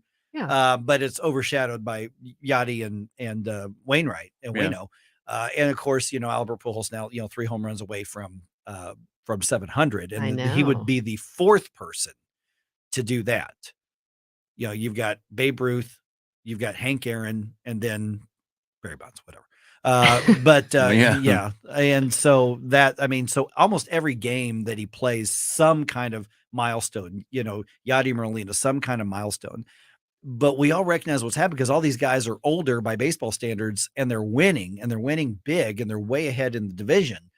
And for some reason, this team is gelling together in a way that's more than just on the field. It's got the whole St. Louis region gelling together on game day. yeah, and it adds to that specialty of this team by having all these little special records. But Vic was saying this the other day that they're going to do a movie of this. They have to do a movie of this, especially if they win the series. If they do that, there's got to be some sort of movie developed around that. Them, Pujols coming back, Waino and Yachty with that battery that they had, the record they made, and all the other players in between too. Though I mean, they're all the big contributors. And if you don't think there's something special about St. Louis and this team, Albert Pujols was on the Los Angeles Dodgers for about a minute and a half after he was let go by the Angels. And he was terrible with them. Yeah. And he is truly one of the best hitters in baseball right now at an advanced age. The St. Louis sports teams have a way of writing Cinderella stories. Yes. So, I'm not trying to put the cart before the horse, but I'm optimistic that we'll get another Cinderella story here. The sports media, they are, writing them off. Oh, yeah, it's been fun, but they don't have a chance in the postseason. Well, keep saying that, guys. Yeah, please. Absolutely. Jane Duker going to be with us at 8:05. Let's talk about the St. Louis County executive race. Since 2007, the state of Missouri and local governments have handed out almost $5 billion in tax subsidies or abatements to private developers. That money could have gone to basic services like schools and public safety. And studies show these subsidies don't produce the promised jobs and growth. If developers want to build a sports stadium or shopping mall, why should they be given our tax dollars to do it? It's time to reform economic development subsidies. The Show Me message has been brought to you by Show Me Institute and Show Me Opportunity. Hi, I'm Jen Wallner. And I'm Rodney Wallner with the Wallner Home Selling Team at Berkshire Hathaway. Hey, Rodney, how do you sell your home for top dollar? That's easy. Call the Wallner Home Selling Team at 314-810-SOLD. What if I want a flexible commission rate? Call the Wallner Home Selling Team at 314-810-SOLD. When's the best time to sell your home? Right now. Call the Wallner Home Selling Team at 314-810-SOLD. For all your real estate needs, call the Wallner Home Selling Team at 314-810-SOLD. That's 314-810-SOLD. This is Pocket Watching with JT, the call-in financial talk show focused on helping you get your money right. Jason Thornton is a certified financial planner, licensed in both tax and investments. Now, this is not personal financial advice. This is JT's real reaction to all your money and business questions. Are you deep in debt, living paycheck to paycheck, and looking for a way out? Call Pocket Watching with JT, the financial advisor for the people. Friday night at 8 on News Talk STL. KLGY HD3 Clayton, K270BW Bellefonte, KNBS Bowling Green. This is News Talk STL at 1019, 94.1, and always streaming at NewstalkSTL.com. News this hour from townhall.com. I'm Rich Thomason. President Biden says a tentative railway labor agreement has been reached, averting a nationwide strike. After 20 hours of nonstop negotiations at the Labor Department, rail companies and unions struck a deal that will go to union members for a vote. The president called it an important win for the economy, as well as both sides in the contract dispute. The White House warned that a strike would be damaging to the economy, and administration officials, including the president, were actively involved in pushing for an agreement. Greg Clugston, Washington. Determined to shine a spotlight on Biden open border policies, Texas Governor Greg Abbott has sent several busloads of illegal immigrants to the Washington, D.C. home of Vice President Harris. The buses pulled up this morning at the Naval Observatory. Florida Governor Ron DeSantis sending 2 plane loads of illegal immigrants to the liberal enclave of Martha's Vineyard, Massachusetts. DeSantis says it's part of his state's relocation program, sending illegal immigrants to so-called sanctuary cities. Senator Rand Paul of Kentucky accusing White House medical advisor Dr. Anthony Fauci of denying the fundamental premise of immunology. During a Senate hearing on monkeypox, Paul took time to ask why Fauci is calling on parents to vaccinate their children against COVID, even if they've already been infected. He played a 2004 C-SPAN clip of Fauci then advising people who'd had the flu not to get a vaccine and that infection was the best protection. Fauci responded he supports basic immunology, but also believes a vaccine can give previously infected people what he calls an extra boost of protection against COVID. Bob Agnew reporting. On Wall Street, stock futures are mixed ahead of the opening bell this morning. The Dow futures are up 30 points. NASDAQ futures down 33 points. More on these stories at townhall.com. My brother-in-law died suddenly, and now my sister and her kids have to sell their home. That's why I told my husband we could not put off getting life insurance any longer. An agent offered us a 10-year, $500,000 policy for nearly $50 a month. Then we called SelectQuote. SelectQuote found us identical coverage for only $19 a month, a savings of $369 a year. Whether you need a $500,000 policy or a $5 million policy, SelectQuote could save you more than 50% on term life insurance. For your free quote, call SelectQuote at 1-800-940-6161. That's 1-800-940-6161. Or go to SelectQuote.com. That's 1-800-940-6161. SelectQuote. We shop, you save. Full details on example policies at SelectQuote.com/commercials. From the Michaels Flooring Outlet Traffic Center. 2 crashes in North County on 270 eastbound. One at New Florissant in the left lane, another one at West Florissant in the 2 left lanes. Basically, you are at a standstill from Lindbergh to West Florissant. Avoid eastbound 270. That is about a 50-minute delay. 270 westbound is jammed as a result. 367 past West Florissant. 55 north slowed down Weber through Gasconade. 270 southbound at Olive, we've got a crash blocking the left lane. That traffic is backed up to Page. Heavy traffic all around the area. This report sponsored by Blindster. Want to save big on new blinds? Blindster.com offers custom-made blinds, shades, and shutters shipped right to you at prices less than the big box retailers. Shop Blindster now and save 45% off any order. Just use the code RADIO. Offer ends soon. Shop today at Blindster.com. Joe Sonderman from the News Talk STL Traffic Center. From the News Talk STL Weather Center. Another pleasant morning out there under fair skies. A little bit warmer. Temperatures in the low to mid 60s in St. Louis, mid to upper 50s in the outlying areas, and a little bit more humid as well. The high today should match yesterday's high of 86 with some cloud cover rolling in. Lows tonight in the mid 60s. High tomorrow of 88 will be in the 90s. Over the weekend, our next chance for rain may be on Monday.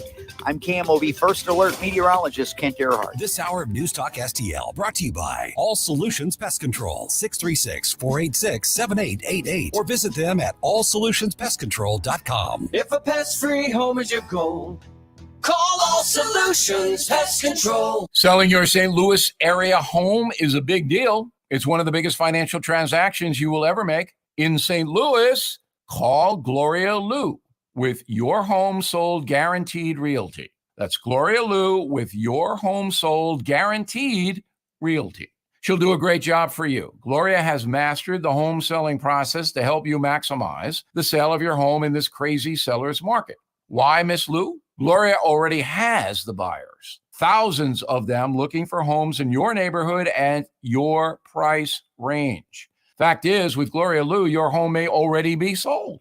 And while most agents make big promises, Gloria will sell your home at the agreed price and time frame, or she will buy it, guaranteed in writing. So please call Gloria Lou today, 314-325-6888, 314-325-6888, or visit GloriaHasTheBuyers.com, GloriaHasTheBuyers.com. Hey, it's Katie, reminding you to subscribe to our show podcast so you never miss anything that happens here at News Talk STL. Get our podcasts every day on the show pages at NewstalkSTL.com, or just subscribe to your favorite shows on Spotify, Apple, Google, Amazon, or anywhere else you get your podcasts.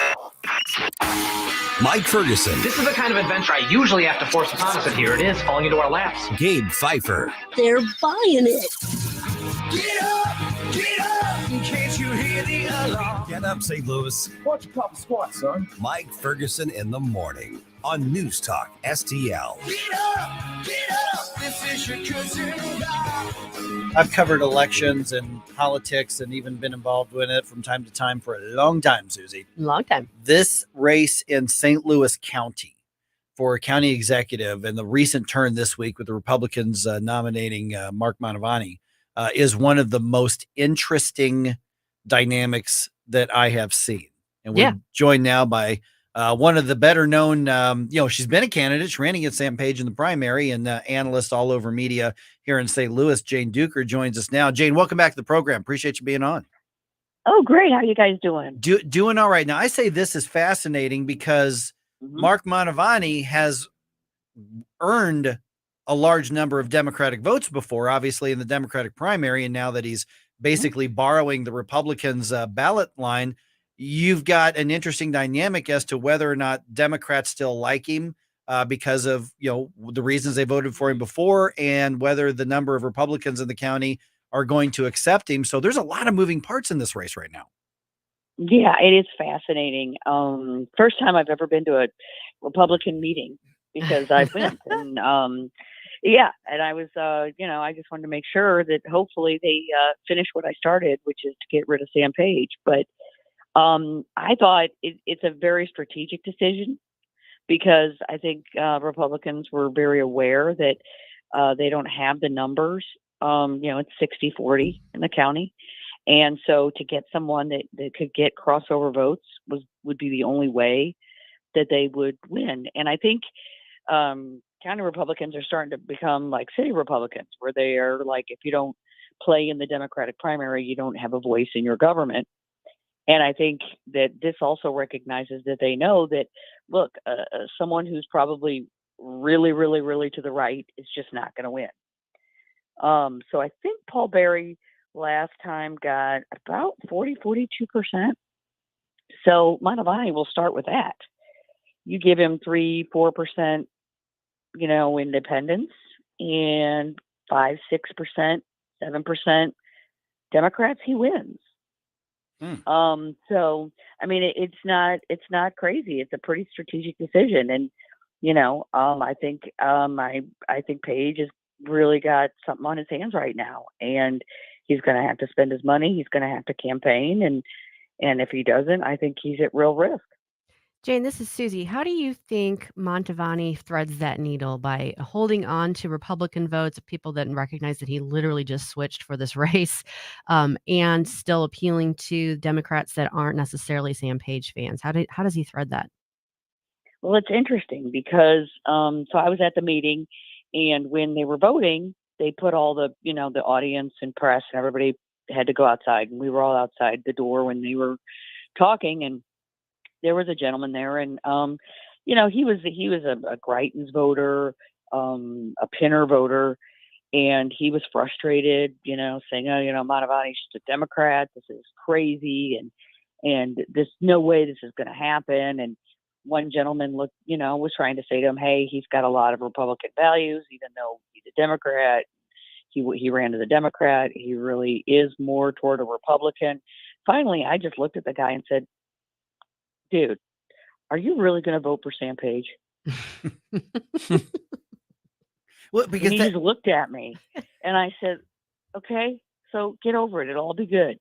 yeah, and I mean, I think I think that's where people are. I mean, I think that their hatred for Sam Page is greater than whatever differences they may have, and I think it's really strategic on behalf of Republicans because issues like abortion, guns, things like that, those are things that have nothing to do with county government. Exactly. Yes, You know? I absolutely agree. And Jane, I'm glad you brought that up because the strategic aspect of it, that's the thing is, are there is the pressure going to be on Democratic voters? Is the messaging going to be, no, you vote with the guy with the D behind his name, whether you like him or not? And then Republicans are saying, well, this is a guy who was a Democrat up until 2 minutes ago, but you look at the destruction Sam Page has brought on the county. I mean, the numbers are there. The county's literally lost population. The hostility to businesses, has people moving their investments into other places.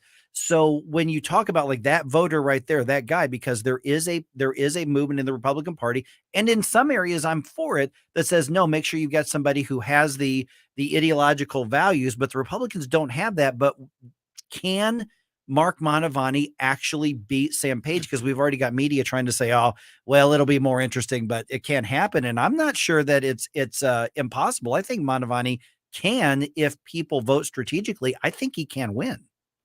I do too. And I think, again, I think Republicans are being trained. Like they've been trained in the city to say, look, we have to be more strategic if we want to say. And when you look at things like competence, and he not raising taxes, trying to create businesses and jobs, trying to get crime under control.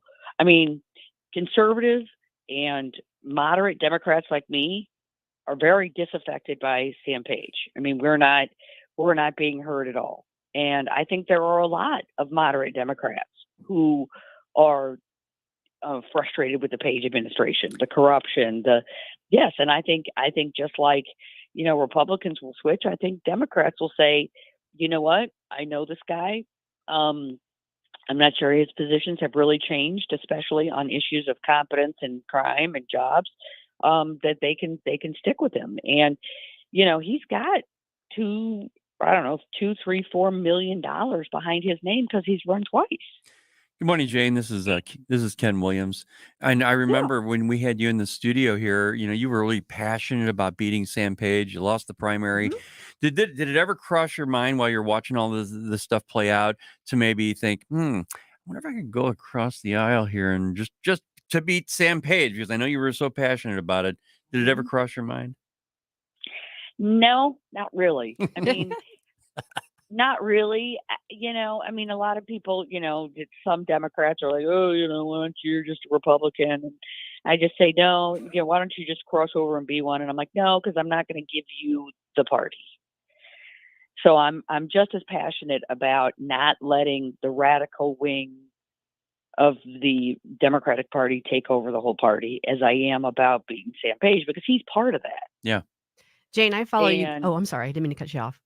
Well, no, there's a lot of Democrats like me. I'm just more vocal. Sure. I follow you very closely on Twitter, and I also follow Jeff Smith, and I love watching the two of you expound on your various ideas and stuff about politics. And right off the bat, he basically predicted a 25-point loss for Mantovani. And I asked him what he based that on, and he was just talking about the difference. And I think he was looking at it from a purely Republican versus Democrat vote. That's not maybe even 25 points. Right. Well, and so I was curious about that, but I know you know him too. So I was curious. I mean, you've kind of laid out, but how does Mark Mantovani really overcome that gap and really pull together the coalition he needs in order to actually mount a win? Well, I mean, Paul Berry, who, I don't think could get Democrat votes at all. Right. Got like 40 or 42% against Page. So, if Republicans just hold what they and there were Republicans who wouldn't vote for Paul Berry. Sure. So I'm not a Republican. I'm more of a right-leaning independent. I'm a very conservatarian independent. You could not pay me to vote for Paul Berry. But anyway, go ahead. exactly. So and he got 42% of the vote. So I mean, I think Mantovani can start right there. Sure. And here's another thing. And so one, you get independents like you. And I mean, let's say he gets 3% of them and he gets up to 45%. All Mark has to do is hang on to 6, 7, 8% of Democrats. It's not impossible. And I also think that frankly, unlike a lot of other states, I think that I'm not sure Democrats are really enthused about anything on the ballot. Yeah, Republicans are coming out for Eric Schmidt. I mean, they are. Yeah. And they're coming out because of control of the Senate. I think Democrats realize Trudy Bush has you want to talk about a 20%, gap. There could be one there. I mean, in the state of Missouri. So, I think the enthusiasm gap could go with the Republicans. There's nothing really bringing Democrats flowing to the ballot. Here's another interesting statistic. And Jeff works with the Page administration a lot, so that could have something to do with it. But in the primary I was in, there was about 107,000 votes. When Mantovani ran against Stenger, there was about 184,000 Democrats who voted. That's how much of a drop off of Democrats there were. This was very, very low turnout for Democrats in a Democratic primary.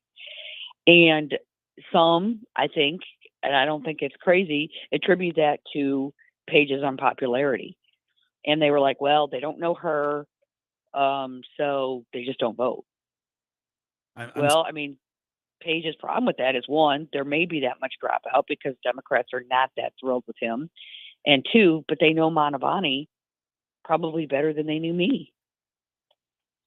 Yeah, because he's been on the ballot a couple times. Right. I know that I'm a little heavy on the thing, but I want to ask one more question. We're visiting with Jane Duker. First of all, I'm cracking up that there's somebody who said that they thought you were a Republican because that cracks me up.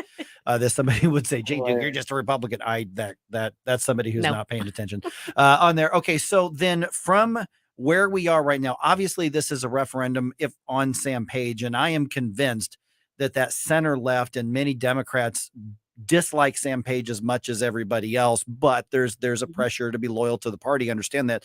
So what's the messaging? What does Mark Mantovani need to be basing his messaging and basing his campaign on? Because we're talking about one of the shortest campaigns we're ever going to see for a big office. So what does that need to do to not alienate those skeptical, very conservative Republicans and still keep that, at least that 10, 11, 12%, if not, 6, 7, 8%, enough Democrats to say, yeah, I voted for this guy before, I'm going to vote for him again. How does he thread that? What does he say? What does he base his campaign on? Well, I think he sticks with, like the people that I got, which is crime is the number one issue, creating jobs, not being hostile to business, saying we're not playing the cultural wars on county government time anymore. We're just going to make the trains run on time. Not, having his staff, get indicted, not having his staff, having sex tapes 10 feet from his desk.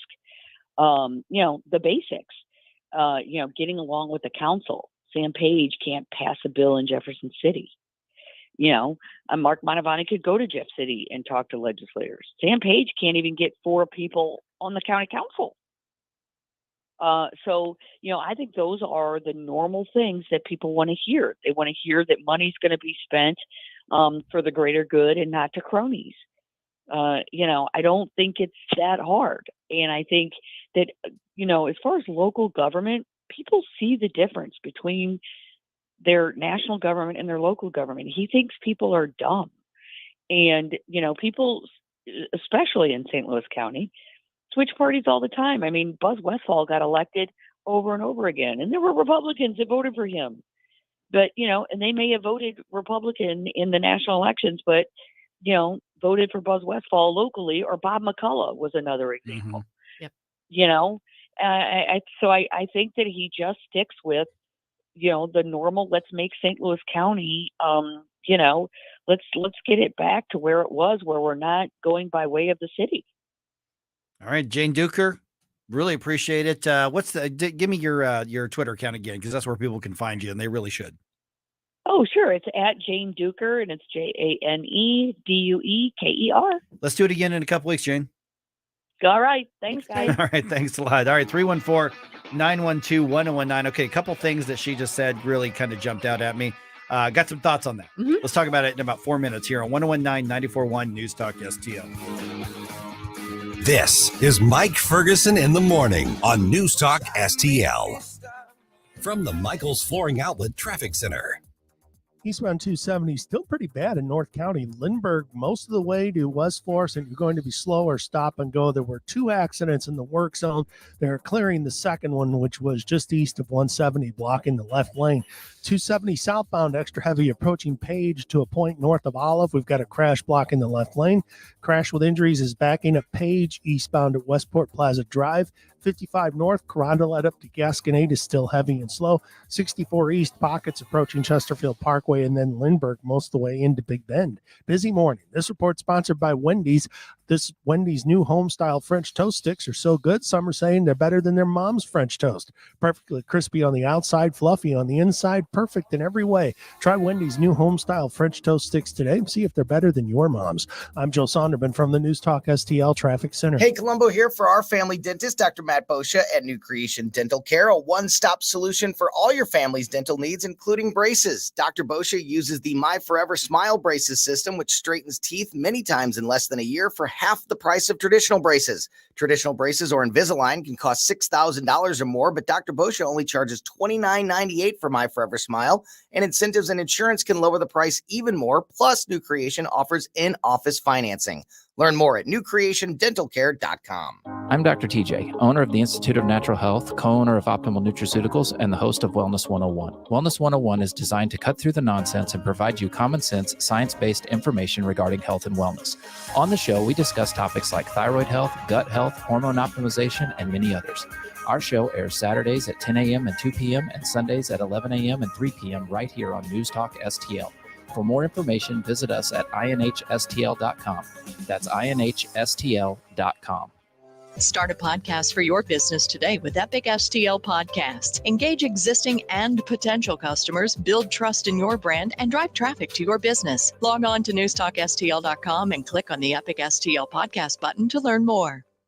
The Vic Porcelli Show. She's a great conservative author, film producer, Nina May. And I keep telling my liberal friends, I say, you think you're going to escape this? No, this is exactly what totalitarian governments do.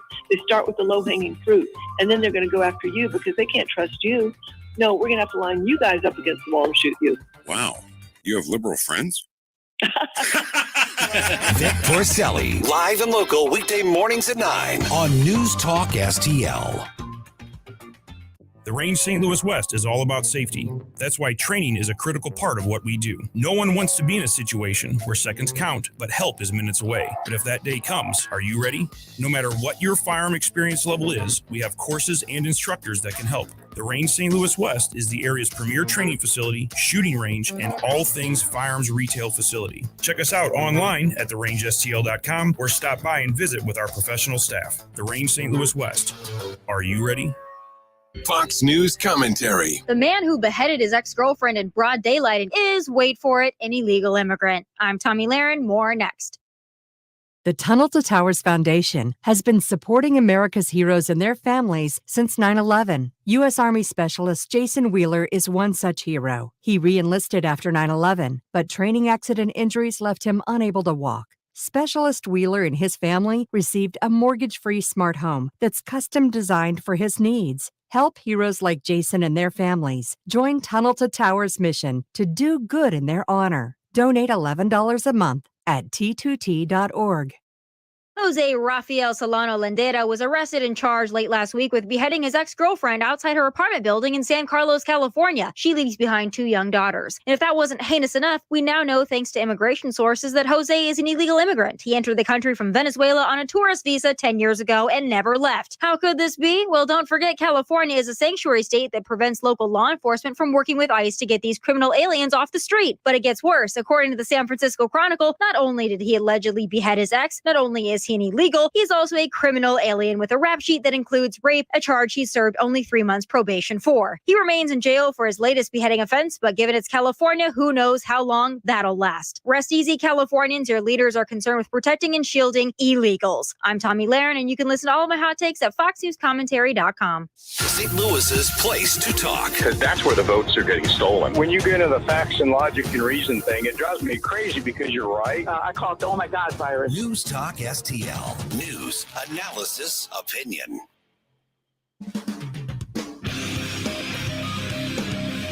Talk lines are open now at 314-912-1019. Get up, St. Louis. It's Mike Ferguson in the morning. Made in St. Louis for St. Louis. It's News Talk STL.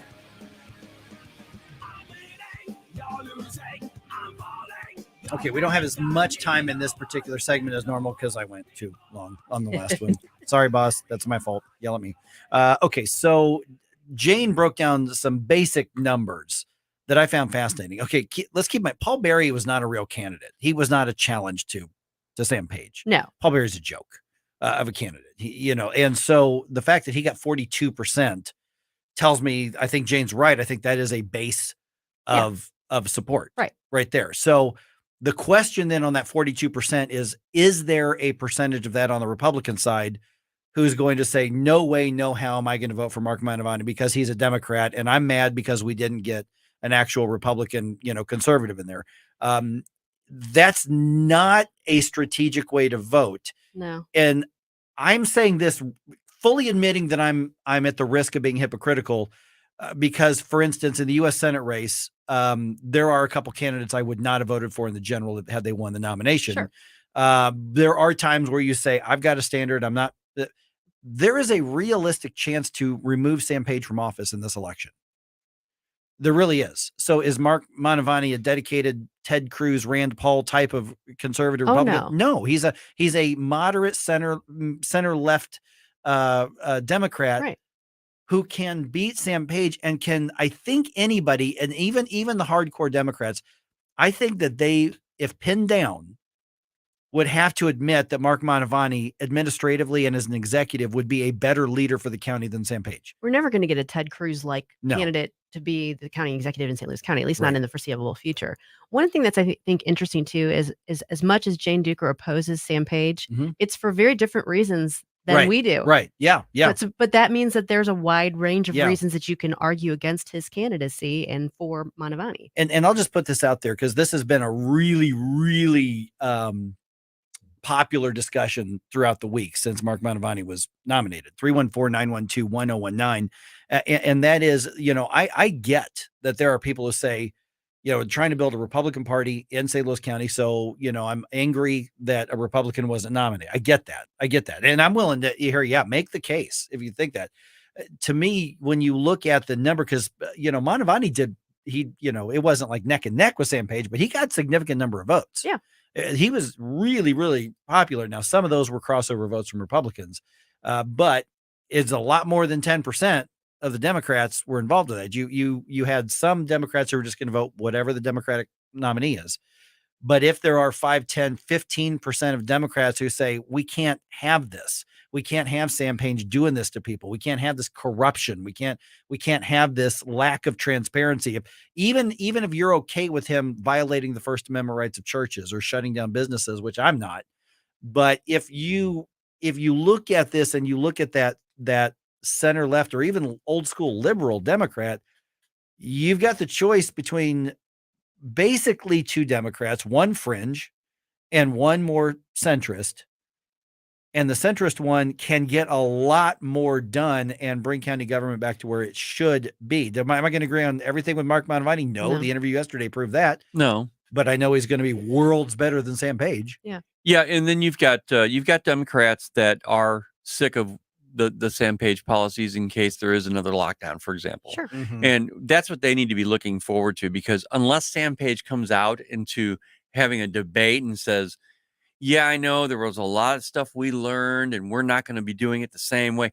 I just don't see Sam Page doing that. And I think everybody knows that.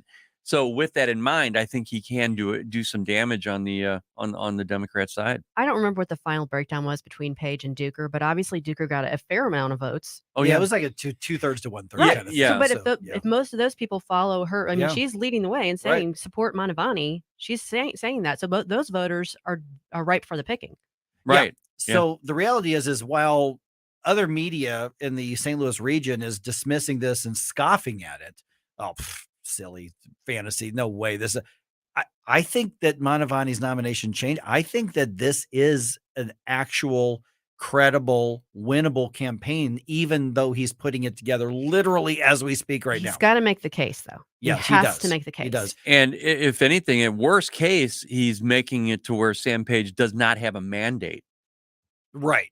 Yeah. You know, if Sam Page squeaks by, Sam Page cannot be acting like the king of St. Louis County. Oh, I bet you he will. Well, don't put he it down. can He act will. that way, but He the shouldn't truth be. is that people will know exactly where he stands. Lisa Clancy would be whispering in his ear, no, everybody do what you, I mean, over Zoom and with a mask on. Yeah. But, you know, I love you, Sam. 314-912-1019. If you got any thoughts about this, the bottom line is, if you don't like the fact that I'm not being as ideologically pure as you want me to, I respect it. But the bigger picture is Sam Page must be defeated in the election. So I bold mean this. strategy, Cotton. Let's see if it pays off for him. I mean this because I'm actually pounding on the counter. Yes. That's when you know I'm serious, people.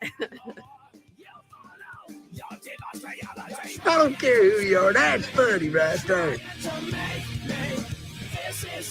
Get up, St. Louis. It's Mike Ferguson in the morning. This is News Talk STL at 1019, 94.1, 99.1 HD3 and NewstalkSTL.com. Whether at home or at work, you're mobile. So when you're mobile, stay mobile. Keep St. Louis's home for conservative talk with you wherever you go. Download the News Talk STL app in the App Store or at NewstalkSTL.com. From the News Talk STL newsroom, I'm Joey Vasevich. Mayor Tashara Jones's office said yesterday that a portion of video footage in Sunday's fatal St. Louis police shooting of a 16-year-old will be released in the coming days. The 16-year-old was armed and running from police, but his family disputes whether his gun was out and whether officers identified themselves. A high-profile murder-for-hire case involving Tim Norman, star of the reality show Welcome to Sweetie Pies, will continue for another day as jurors were unable to come to a verdict last night. Norman is accused of being behind a murder-for-hire scheme to kill his nephew back in 2016. A Metrolink train hit a vehicle yesterday shortly before 2 p.m., sending at least one person to an area hospital. The crash also temporarily trapped a man in his truck. Trains stopped operating between the Emerson Park and Fairview Heights Metrolink stations, and a bus was transporting passengers between stops. And in sports, the Cardinals beat the Brewers 4-1 at Busch last night, in part thanks to homers from Nolan Arenado and Lars Nootbaar. Next up, the Cardinals welcome the Reds to Busch for a 5-game series. Tonight's game starts at 6:45 p.m. And NASCAR released its 2023 schedule yesterday, and the Enjoy Illinois 300 will be returning to Worldwide Technology Raceway on June 4th. The race and weekend festivities helped generate an estimated $60 million of economic impact for the St. Louis region. For in-depth coverage of these stories and more, go to NewstalkSTL.com. From the Michaels Flooring Outlet Traffic Center. Still a lot of slow traffic, 270 eastbound Lindbergh to New Florissant. When I checked it about 5 minutes ago, they still had a left lane closed in the work zone due to a crash. but should have that out of there momentarily. 270 southbound was backing up approaching Page down through Olive there, clearing a crash in the left lane there. We've got one at Gravois and McKenzie. 55 north, still busy. Loughborough up through Gasconade.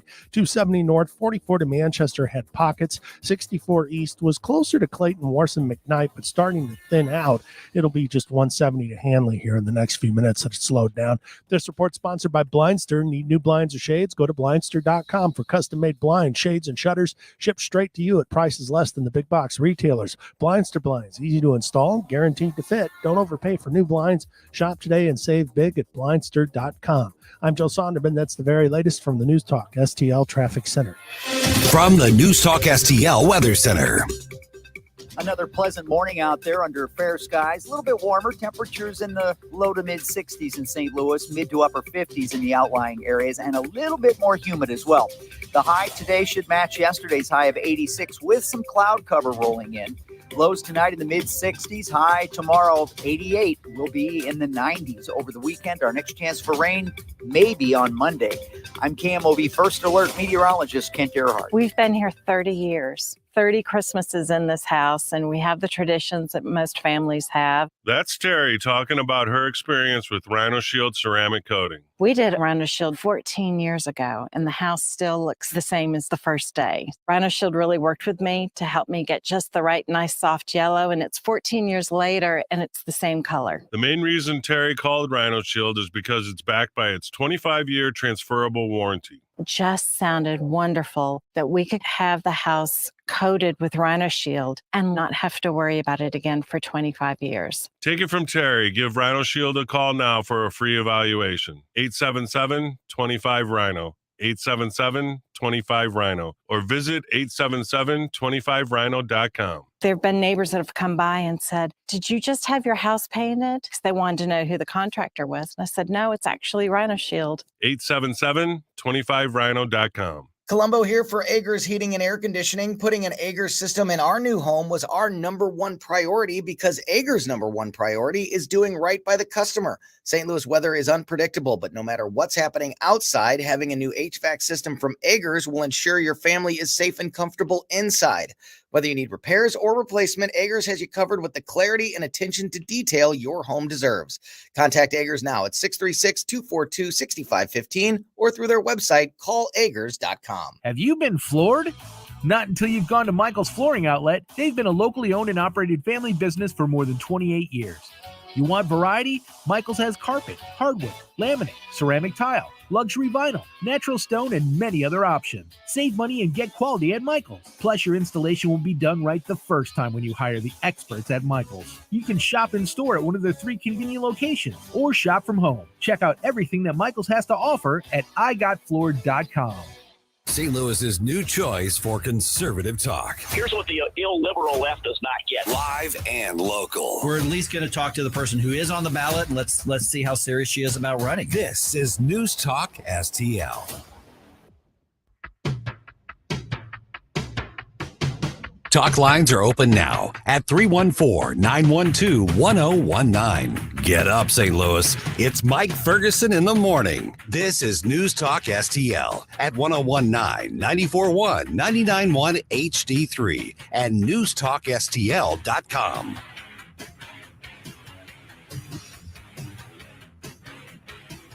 Got a lawsuit story for you here, Susie. Oh, let me hear. Okay, so by the way, hi, I'm Mike. It's 8:37. Susie's in for Gabe today. Ken's here. Mike. What day is it, Mike? It's Thursday. Oh, yeah. It's Thursday. Oh, man. You got me. Day late and $1 short. That's okay. right. So there's a guy named Omar Corey. I think is how you pronounce his name. No, I almost did. I'm glad if Susie didn't. Sorry. Then I would have realized Darn it, it like Susie. with 2 seconds left. Okay, so a guy named Omar Corey who lives in North Carolina. And so he has a thing going. He was on the North Carolina do not call list. Missouri has a do not call list. I'm on the do not call list. Basically says that telemarketers can't call you. And he was still getting calls. And so he decided that he was going to remain on the do not call list and then just sue everybody who called him. Okay. File a lawsuit against him. He actually won enough money over the lawsuits to open up his very own bar restaurant. Well, good for him. Yeah. So here's the strategy. He kind of explains it here. I just started answering those calls and answering their questions enough to figure out who they are. And then once I figured out who they were, I was able to go after them. When I last counted, it was just over $100,000. It's going to be called the wrong number. Yep. The whole telemarketer thing just kind of gave it the backstory I didn't have before. So that's how the wrong number came about is, well, hey, they called the wrong number because then they had to deal with me. And it led to a bar. $100,000 in settlements from lawsuits over getting the phone calls off the do not call list. Now, I used to get a lot of calls, even though I'm on the do not call list. It was always, hey, the window's open for you to get your insurance. And I'm like, I'm on the do not call list. But I would still always get them. Yeah. I don't really anymore. I filed complaints with the Attorney General's office, so I don't really get them anymore. But okay, you're an attorney. Yes. So this guy says, all right, I'm going to answer it, and then I'm just going to sue him. Yeah. What's your take on that? Well, okay. So I have a couple different thoughts here. Yeah. Number one, normally my instinct, because I was a defense attorney in civil, so we sometimes fought not telephone call, but telemarketer, like fax cases, that. So we defended against those, and my defense background makes me instinctively frown upon people that are overly litigious. However, I also have to admire his entrepreneurial spirit here, how enterprising he was. I mean, the law is there. Right. It's there for a reason. Right. He found a way to use it to his benefit, and good for him. And I'd go have a drink at the wrong number. Yeah, that's right. I mean, they are really annoying. I mean, occasionally I still get scam calls, and I'm pretty sure that the bad guys telephonically have figured out, they can hide phone numbers and do the thing where they run the call through different things. So, it's the bad guys end up trying to go one step ahead of the technology, then the technology catches up, and then some guys get burned and businesses get fined, and then they do it all over again. Every attorney general will put out a press release from time to time how they, reached a settlement and a court order and all this consent decree and all that kind of stuff. But this guy's like, hey, I'm going to make some money off. That's a lot of money to make off. Did he represent himself? Does it say in the It story? doesn't say. Yeah. Because it almost sounds like he did. I don't know. I was on a no call list. Mm-hmm. Do they have a time limit on that? Or I don't think so. No, I don't think. I mean, it's the same number, but there was a period of time that I did not get any calls, but now I'm getting them again. Yeah, I think there's been loopholes exploited, and like if it's a company that you have done business with recently, there are some companies that say, oh no, that's an existing customer. They try to find their way around that. Yeah, I'm still trying to figure out how telemarketing is a good business for revenue. I don't know, man, because I get these calls every day about my house. Are you selling your house? Oh no, Rachel gets those sometimes. And sometimes that's just like it's an investor or something like that. They'll just, because that's public record, who owns houses are public record. Right. And they'll call and they'll say, and they'll like, we got an offer, and they'll give like a third of the value of the house. I can pay that for you right now. We're like, really? No, I'm talking about the guys that, because I never answer the phone. I always get the message, and it's written there, and I look at it, and it says, "Hey Ken, it's so and so. How you doing? Hey, by the way, I was thinking about this the other day. Are you ready to sell your home?" And like I very know conversational. them. Right? Yeah, I know them. Yeah. Right. Well, I wonder that about the texts and emails you get for campaigns and politicians as well, because I get bombarded with those nonstop, and I'm like, now who does this work on? Who does this work on? Politicians, I actually think, are exempt from the law. No, and they are. Yeah, they are. But I just exempt from every other law. Apparently. I mean, I get flooded with texts and emails every day, and I'm like, who is responding to this? Because it sure as heck isn't me. I know. And see, my wife gets. I have actually not received those, but Rachel has. My wife has received those, and it's like, hey Diane, hey Chuck, and she's like, they'll say every name except hers. Hey, I'm with this they campaign. say my name. Oh, wow. I got no less than 6 emails yesterday from Elise Stefanik. Really? Yeah. Okay. I'm not one of her voters. I'm not going to get her. I mean, it's maddening. Maybe she feels that she can wear you, or is it he? Elise Stefanik. Oh, Elise. Can wear you down. No, I'm thinking I'm feeling stalked. I would totally mess with that text person. I mean, an email I wouldn't bother with, but if it's a text, I would mess with them in such a huge way. Oh, I get too many texts to mess with. I just have to ignore them. I can't do it. All right, you wore me down. I'm gonna go ahead and vote for you. Fine. Here's $1,200. Yeah. Fine. If you're gonna keep emailing me, I'm gonna do that. I mean, get out the vote if you've got a good database, hey, do you need a ride? We can send a volunteer over to drive you to the poll. That's one thing, but that's not the fundraising ones. That drive me yeah, crazy. those are and you don't even know if that's Last actually chance, 5 times matching. Yeah, you don't even know if that's actually who it's from, though. Are you still there? Have you left us? Why do you hate us? Quit creeping. Let me count the ways.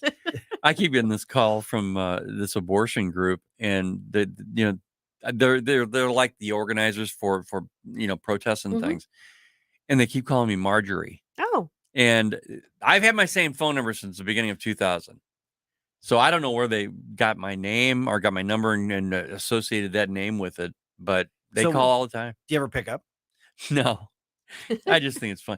I think it's funny because they give information about where a thing's going to be, and I'm like, we can maybe use that sometime. I don't know. If you can record on your phone, you should pick up and record that call. We can play it on the air. Oh, that'd be fun. Yeah, actually, I should do that. My favorite one that I got was the call asking if I wanted to run as a Democrat in St. Charles County. Well, They were recruiting people last year to run as Democrats in St. Charles County. I was like, that's a recipe for success right there, running as a Democrat in St. Charles County. A, I'm not a Democrat, and B, that would be stupid. Yeah, but other than that. But they were calling to recruit people. That's how desperate they That they were. didn't even know. Well, No, AOC is a recruitment. Yeah. I mean, there is a such thing as recruiting candidates, but you don't blanket telemarket and see if anything sticks. Yeah, really. Exactly. Let's throw it up against the wall. Hey, we got this guy. Who is he? Says his record says he's killed 3 people, and okay, but he's willing to run. But he's Democrat, so that'll work. 314-912-1019.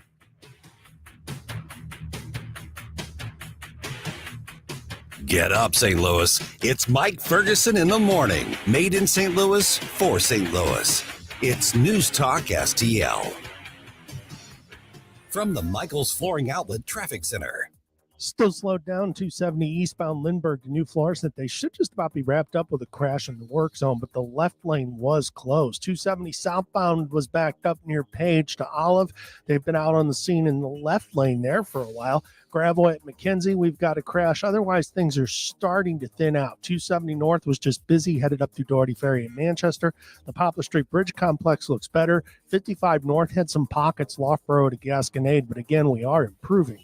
This report sponsored by Dell Technologies. This is Joe Sonderman from the News Talk STL Traffic Center. Columbo and Katie. Will this week's tone-deaf party at the White House have any impact on November's election? We'll talk about that and other issues weighing on voters Thursday at 2:20 with our old friend Crane Durham.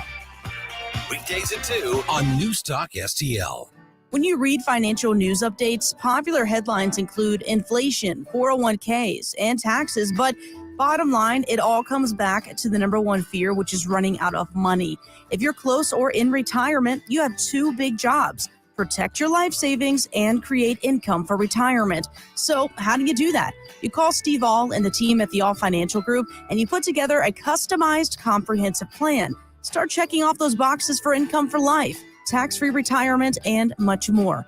Let's sit down and talk about your questions, because I think that's the most important thing that it is out there. It's what questions do you have? Call today, 636-230-8824. That's 636-230-8824. Or go to yourmoneymattersstl.com.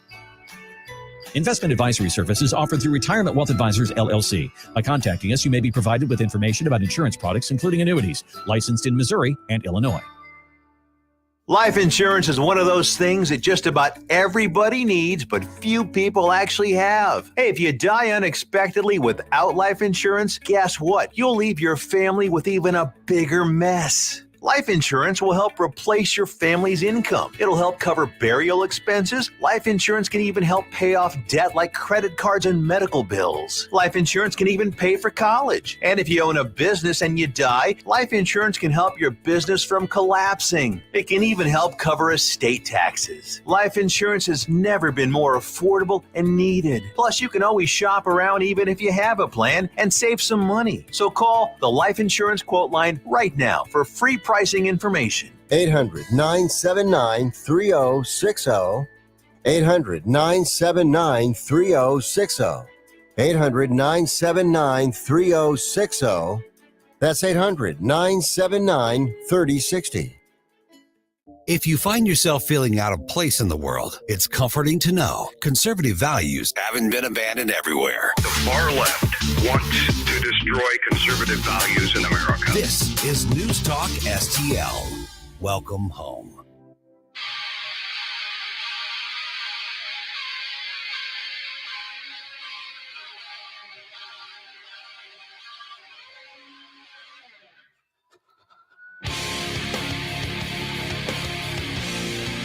Like us on Facebook at News Talk STL. Get up. It's Mike Ferguson in the morning. This is News Talk STL at 1019, 94.1, 99.1 HD3 and newstalkstl.com. About 2 or 2.5 hours ago, some of the buses full of illegal immigrants were sent to the Naval Observatory, and they arrived at the Naval Observatory. And in case that term doesn't ring a bell with people, Susie, that's the vice president's house. Yep, that's where she Literally, I can't tell whether it was Arizona or Texas. This sounds like a very Texas thing to do. It does sound very very Texasy. Mhm. But one of the illegal immigrant expresses literally was sent to the vice president's house this morning. So I was saying earlier. Yeah. Yeah.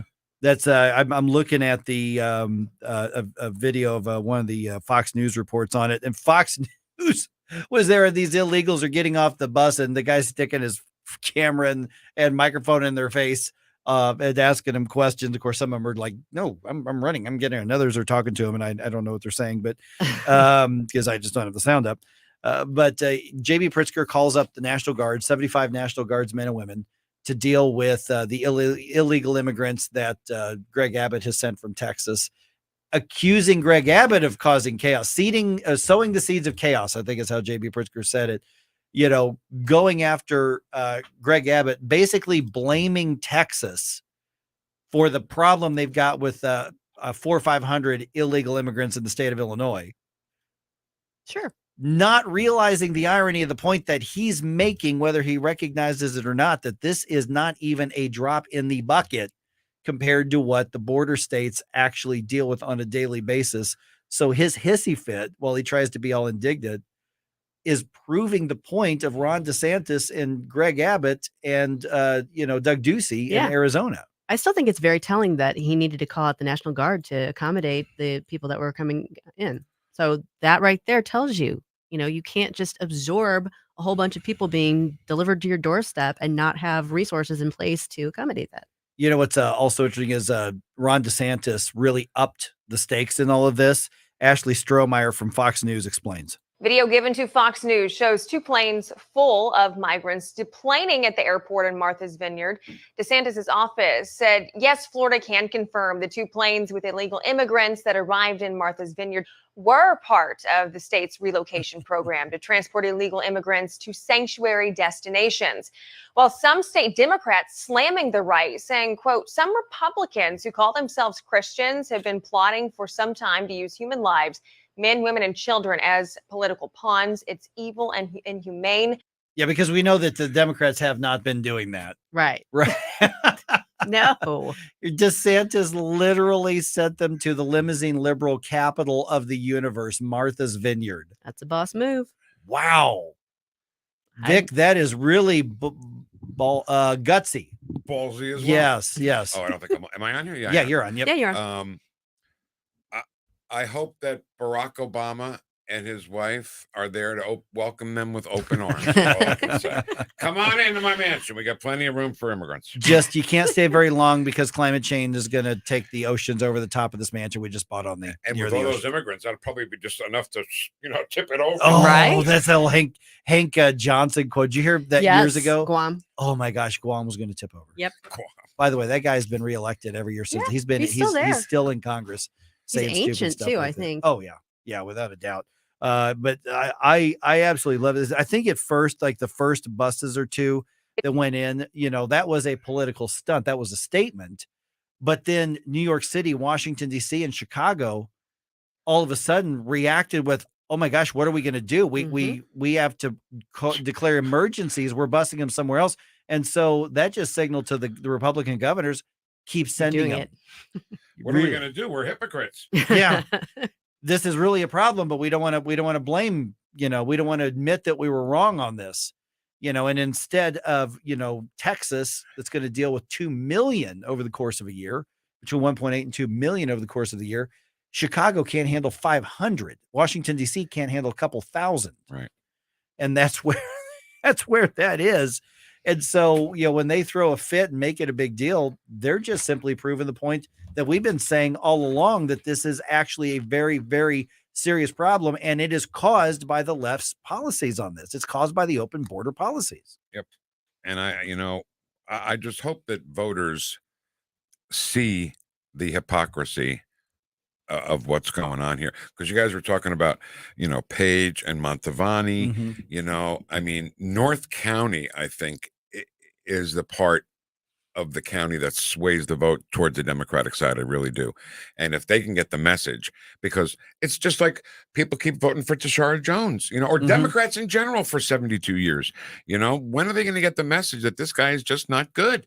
I'm sure there were people who are Democrats who own businesses who had them shut down because of Sam Page, and they'll still vote for him. Now they have an option. It's true. Well, they had an option in the last election too. Yeah. They had an option in the primary. Mm-hmm. That's true. Yeah, we just talked to Jane a little bit ago. What does she have to say about this? She actually is saying, look at the numbers. Just a basic, an empty suit who ran against Page last time had 42% of the vote. Right. So she says, start there. So that's the floor. Now, that's the floor, assuming that there aren't too many Republicans who stomp off because the Republican Party didn't nominate a Republican. Right. Okay. So let's even just say, let's say it's 40. Okay. And she says, you look at the vote totals, and let's say that, you can add another 3, 4, 5% of the vote just from the independents. And now you're up to 45% of the vote. He needs to win 6% of the Democrats, assuming that Republicans and Democrats are fairly close. He needs to get another 6% from Democrats, and you're at 51 right there. Right. So she argues this is a very winnable race, and Republicans and Democrats alike should agree that Sam Page's administration has been a disaster. I think we can all agree that this is the weirdest election strange. that we've ever seen, that I've ever seen. Yeah. Very strange. Yeah, it really is. I mean, you look back to the primaries and Shemed Dogan being upset by Catherine Pinner and her saying she was going to quit. Then she's saying she was in, and she reaffirmed her spot, and then she quit. That entire, Renee Artman, who's the chair of the St. Louis County Republican Party. I've never met her in person, but I have. She's Me quoted too. in the newspaper saying you can't make this stuff up. No. Yeah. I'm sure she's beyond. Do you frustrated. think that there's a message sent to the county party? It's a very active It is. party. Yeah. But the need for them to step up the game as far as candidate recruitment and development. I hope so. And I mean, is that getting through? I hope so. Yeah. I guess time will tell in the next 2 Yeah. to 4 years on this, because there are some seats they can flip There are. without a doubt. Yep. And it's going to be fascinating elections. Jane also said something very, very interesting. The Democrats don't really have anything exciting drawing them to the polls. Yeah. You look at, for instance, Eric Schmidt and Trudy Bush Valentine. There's not a big groundswell of people passionate about Trudy Bush Valentine. Right. Whereas there are people who are fired up about Eric Schmidt. Right. And so I thought that was an interesting observation as well. We better win. We have to win. It is doable. Media says it's not, but I agree with Jane. I think it is actually a winnable. Yeah. What's the one highlight for today, Vic? We have Gates McGavick from the RNC. That's just fun to say. Say it again. Gates McGavick. There it is. Vic Porcelli coming your way. 9:04 here on 101.9, 94.1 News Talk STL.